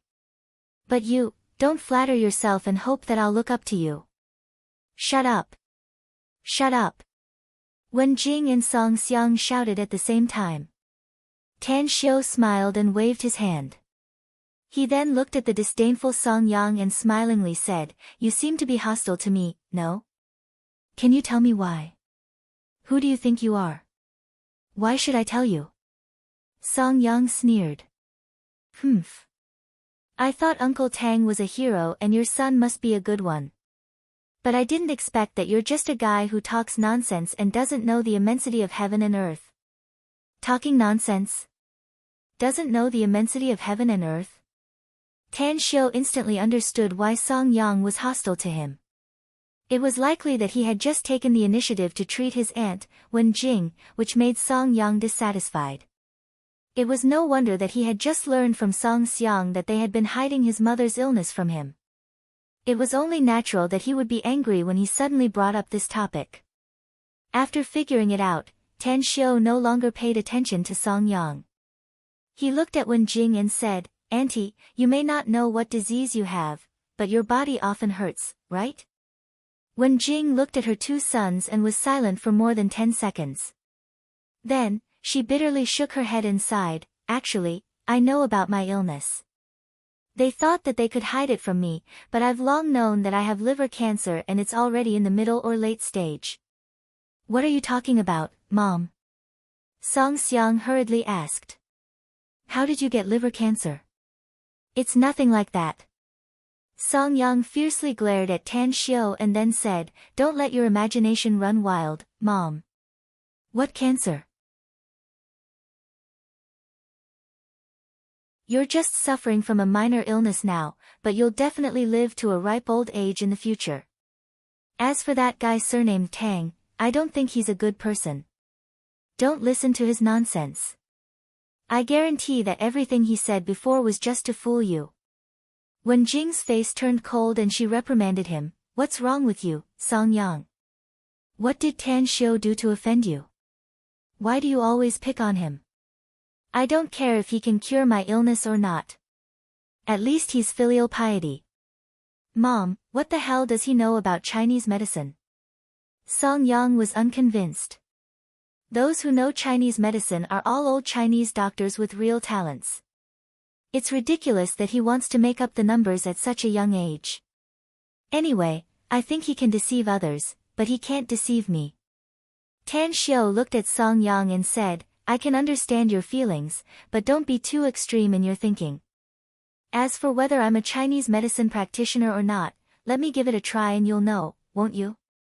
Auntie may not know how serious her illness is, but you should be clear about it, right? Since it's already this serious, why don't I give it a try? If I happen to cure her, it should be something worth celebrating, right? Song Yang opened his mouth, but he suddenly felt that his mute acupoint was suddenly numb, and he couldn't make any sound.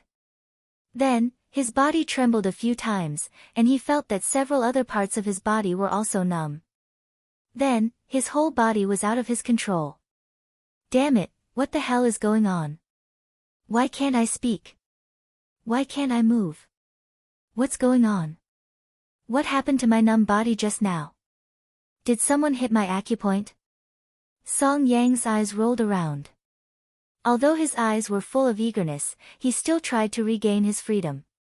It was a pity that no matter how hard he tried, he couldn't escape. Tan Xiao said, Auntie, let's find a quiet room. You must trust me, just like how you trusted my father and Uncle Song. All right. Wen Jing looked at the three children in front of her and secretly sighed. She had gone to the hospital to have a checkup since she felt unwell, and she was the one who brought the results alone. The cancer results were written very clearly, and her own symptoms were all symptoms that a patient with liver cancer should have. However, just like her second son, Song Yang, she didn't believe that Tan Xiao could cure her liver cancer. However, it was Tan Xiao's first visit to her home, and his intention to treat her was good. Therefore, she didn't want to refuse Tan Xiao. She didn't even notice her son's abnormality and took Tan Xiao to the massage room at the end of the corridor. Song Xiang was aware of his brother's abnormality, but he was more worried about his mother, Wen Jing. When his mother and Tan Xiao were about to enter the massage room, Song Xiang grabbed Tan Xiao's arm and said in a low voice, You guessed it right, brother Tan Xiao. My mother has cancer, and it's liver cancer. Her condition is actually very serious, and it's already in the middle and late stages. It's almost impossible to cure her with the current medical level. Don't act recklessly. It's okay to give up if there's no other way. At the very least, she's still alive now. Tan Xiao slowly nodded and said, Don't worry. I know what I'm doing. They entered the room. Tan Xiao gestured to Song Xiang to stop him from entering and closed the door from the inside. He then turned to Wen Jing and said with a faint smile, Do you want to enjoy it, Auntie? Enjoy how? Asked Wen Jing curiously. Massage is also a Chinese medicine method. Tan Xiao smiled. Actually, I can guess that you don't have much confidence in my Chinese medicine skills. The reason why you agreed to let me treat you is because you don't want to refuse me and make me feel embarrassed. Wen Jing looked at Tan Xiao in a daze. She suddenly realized that this child was actually smarter than she had imagined. He would probably be very powerful in the future. Unfortunately, she had cancer, and it was an incurable late-stage liver cancer. Otherwise, she really wanted to see how great this child's achievements would be in the future, and how big of a sensation he could create. Come on. Let Auntie witness our family's Tan Shio's ability. If your massage level is really high, then Auntie will definitely prepare some good dishes for you to eat and drink to your heart's content," said Wenjing with a smile while lying on the massage bed. "Okay." Tan Shio nodded with a smile.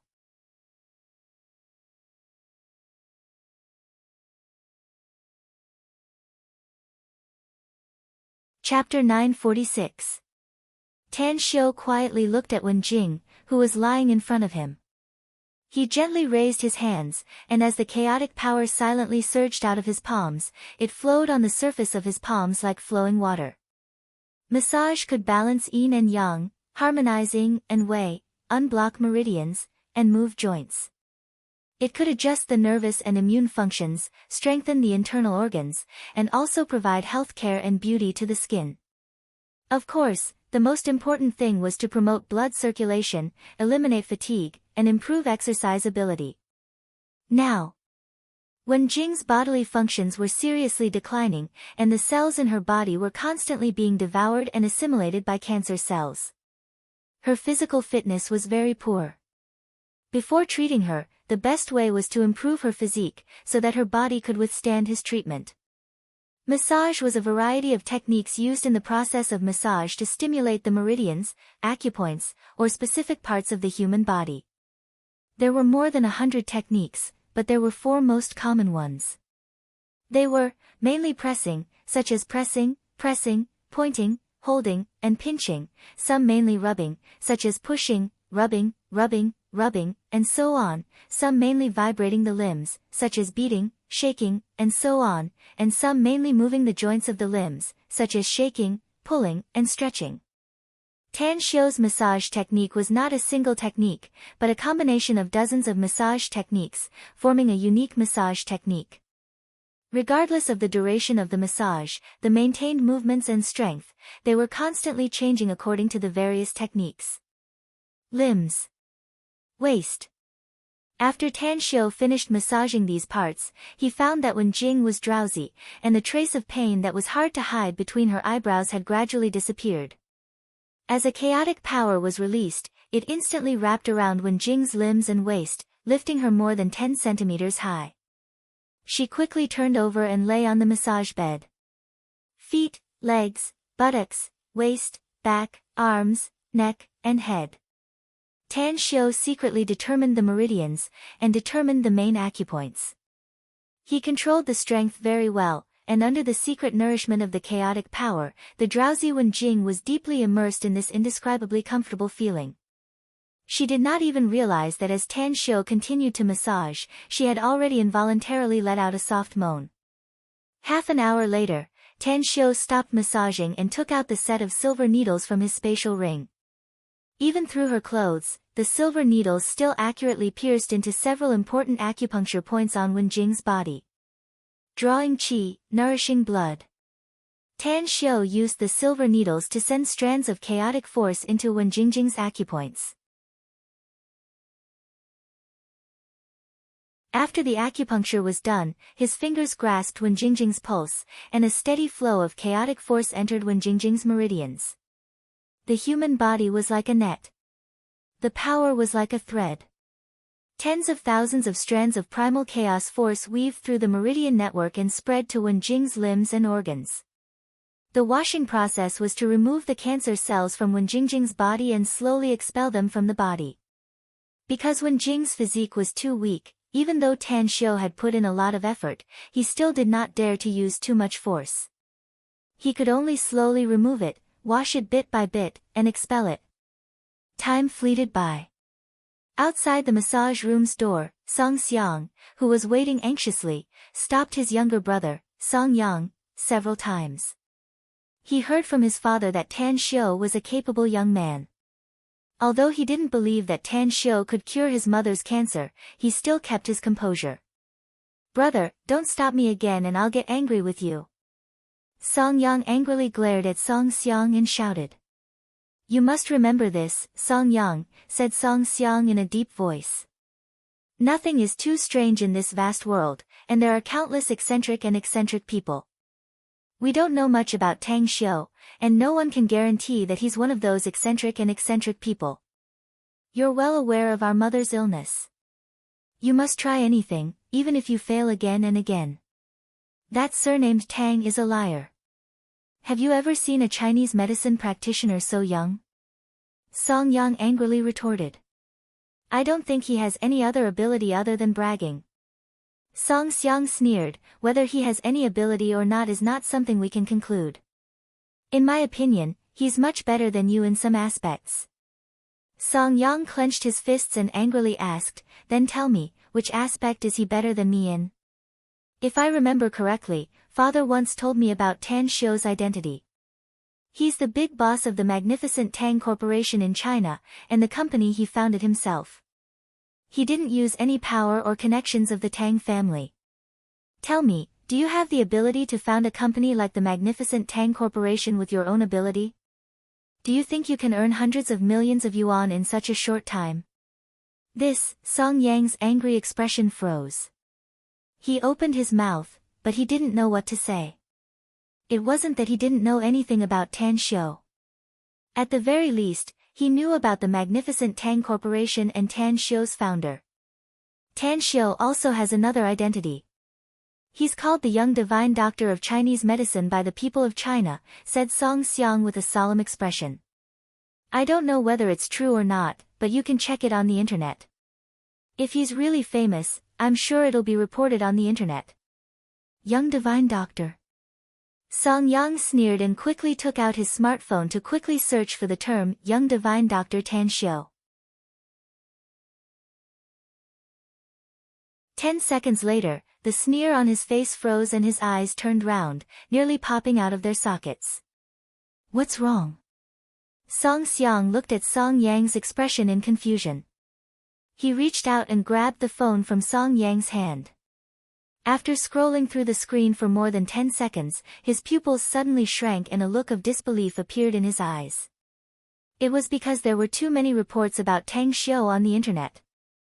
In particular, Tang Xiu's identity as a divine doctor who treated patients and saved people was even more exaggerated. It was as though Bian Ke had been reborn and Hua Tua had come back to life. Song Yang's voice sounded a bit strange as he murmured, could it be that what's reported on the internet is true? He really knows Chinese medicine. But how is this possible? Aside from being shocked, there was also a bit of surprise in Song Xiang's eyes as he said in a deep voice, I told you that the world is unpredictable and we shouldn't judge a book by its cover. Don't tell me you've forgotten the saying that you can't judge a book by its cover?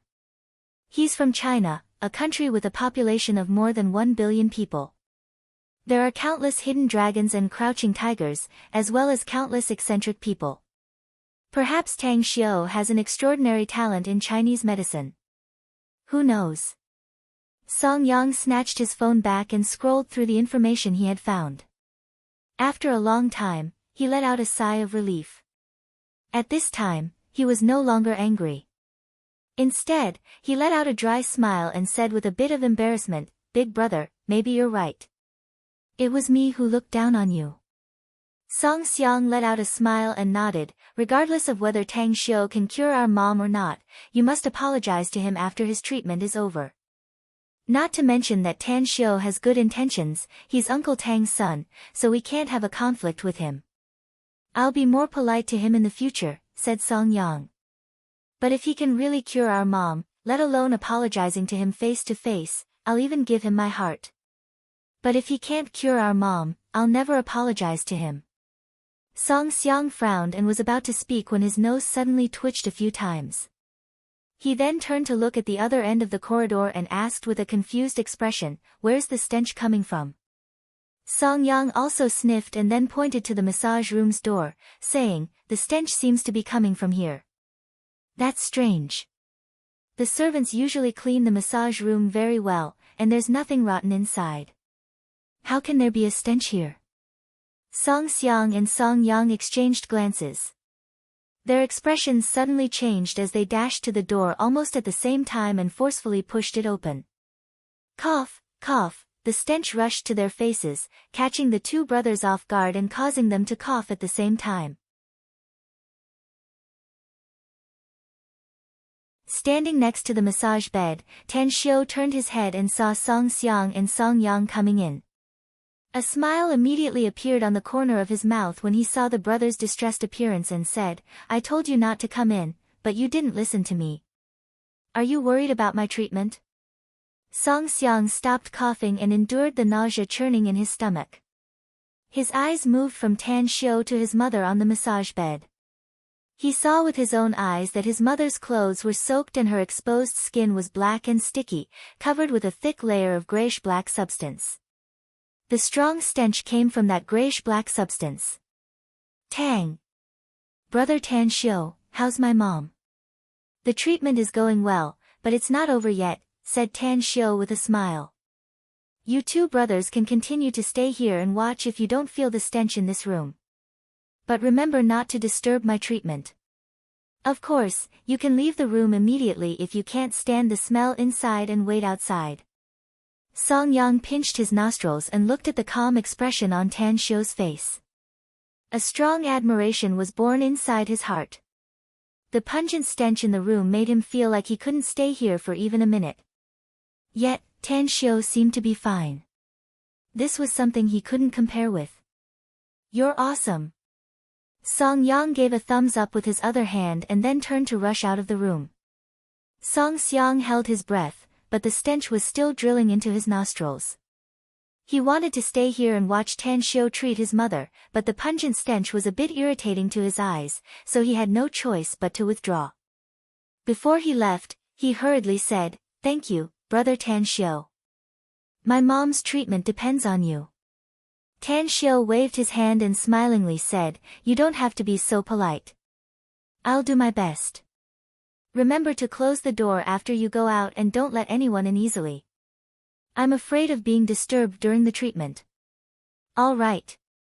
Song Xiang answered without hesitation and closed the door behind him. You're tuning in to the Blissful Bookshelf YouTube channel. We're so grateful for your support and don't forget to subscribe to join us on this incredible journey through captivating stories. Your generosity through donations truly makes a world of difference, as it's the primary source of revenue that allows me to expand and enhance this channel for you. Thank you from the bottom of my heart for being a part of this adventure.